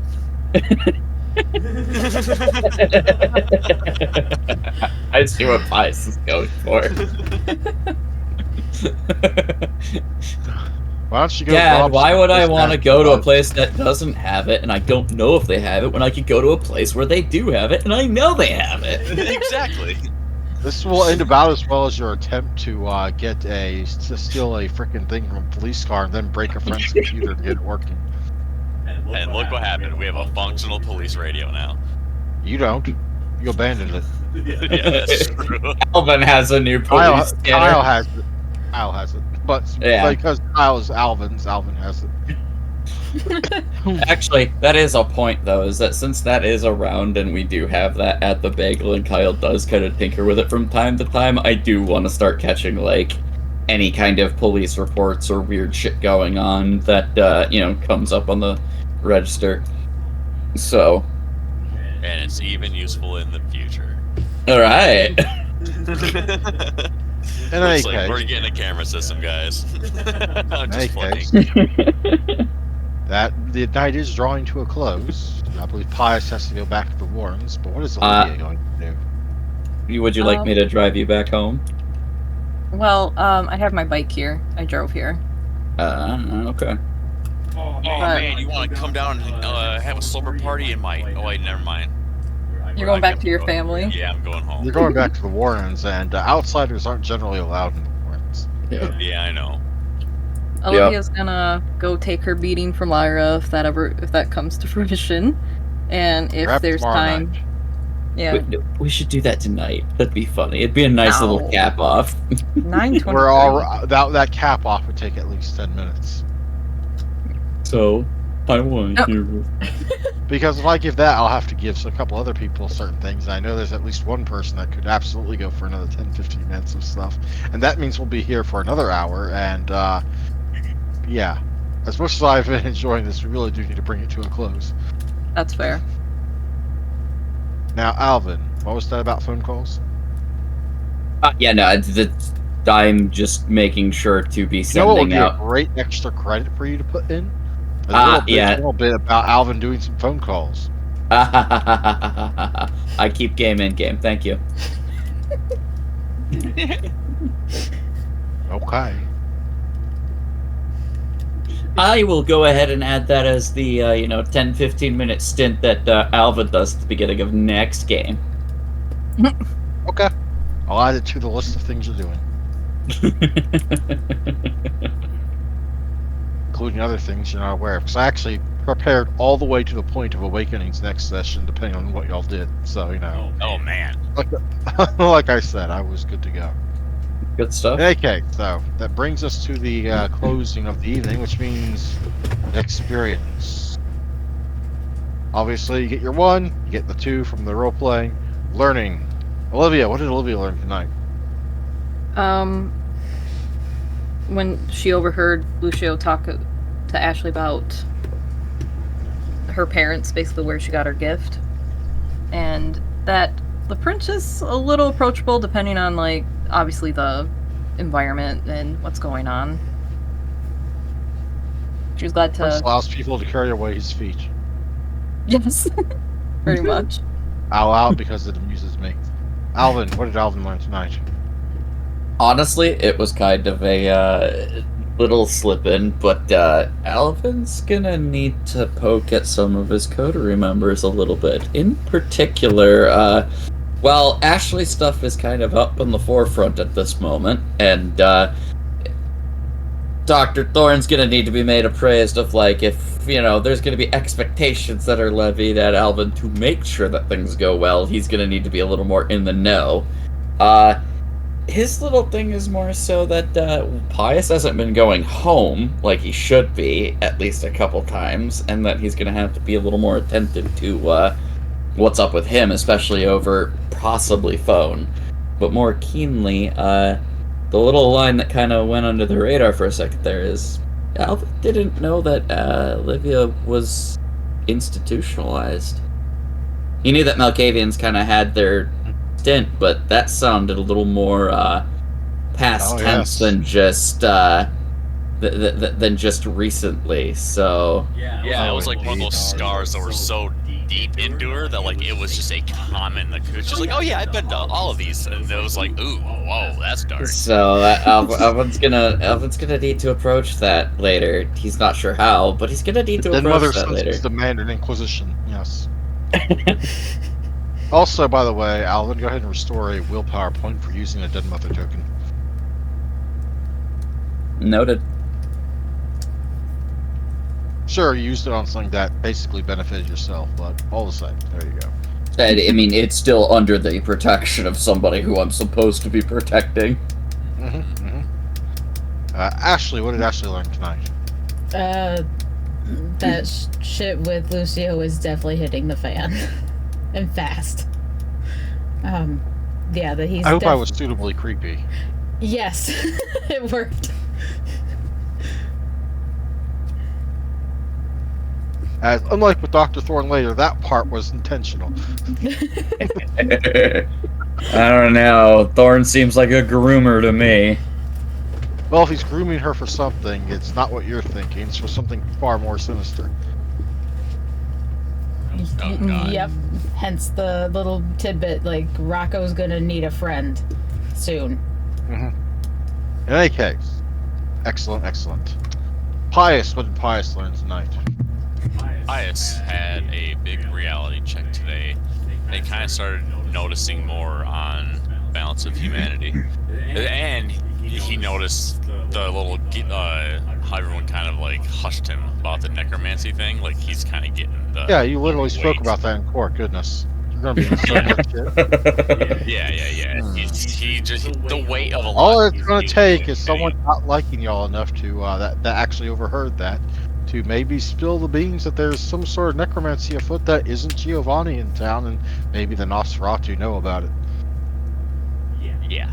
So he's gonna have to figure out. Well, I mean, he could be curious. He watches a lot of movies. Yeah, except you were actively talking about, hey, I can summon zombies now. It wasn't about curiosity. Oh yeah. In any case, yes. So that's 3 for all of you. Now, in reverse order, Pius, MVP.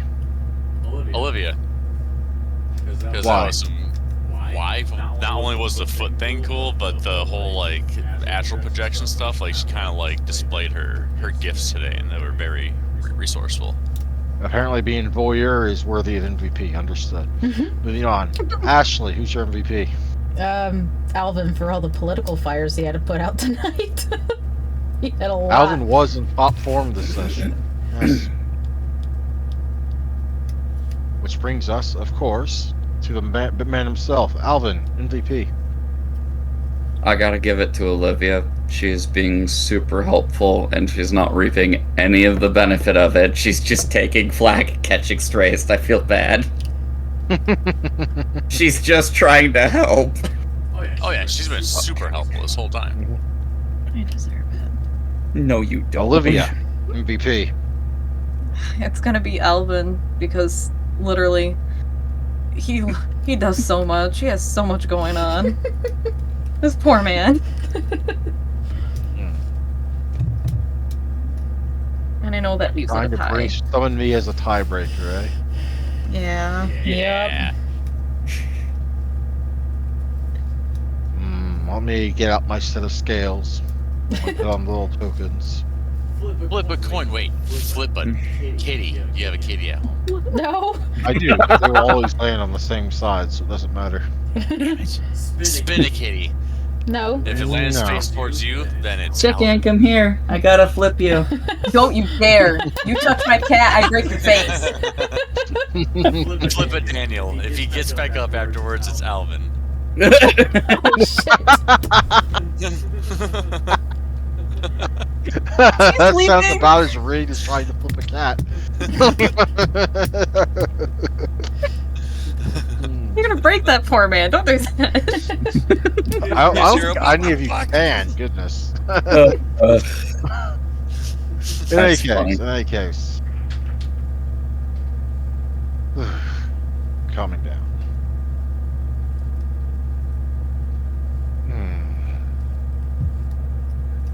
This one's a tough one. It really is.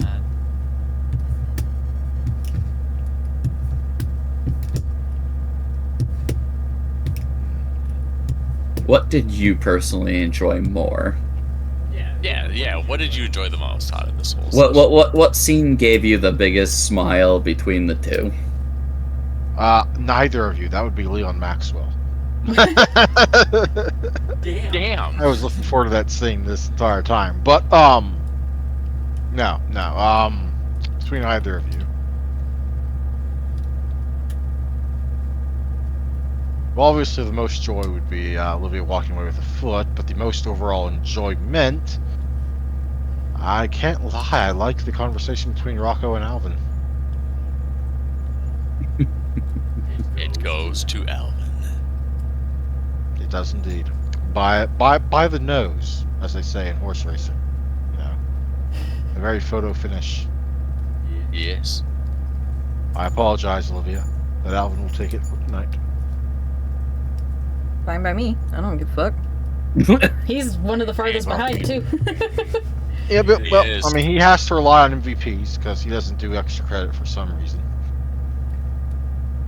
He already said. Shame. Game is He's game not day. alone. Shame. Shame. You can't shame me. That requires me to feel it. In any case, that will be experience. 6 for everyone, 4 for Alvin. I hope everyone had fun tonight. It was fun. Skyrim tip magic milk aside.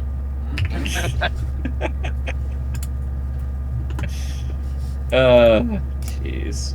Tomorrow we start a fresh night. Certain new flaws come into being. And while we're on the topic, it's been put off for a couple sessions now, but Steph, can I activate that merit? We originally wanted to do it during the time skip episode, but we didn't have time for it. Oh, the prophetic dreams. Prophetic dreams, yes. Yeah. You wish to activate this the coming night, or would you like to wait? It's up to you. No, I'll activate it. New book, new prophetic dream. I like it. Hopefully less nightmarish fuel than the last one. We'll see. Y'all are silly. In any case, I bid you all adieu. See you Bye. later. Hey, guys. Rainbow Night. Night.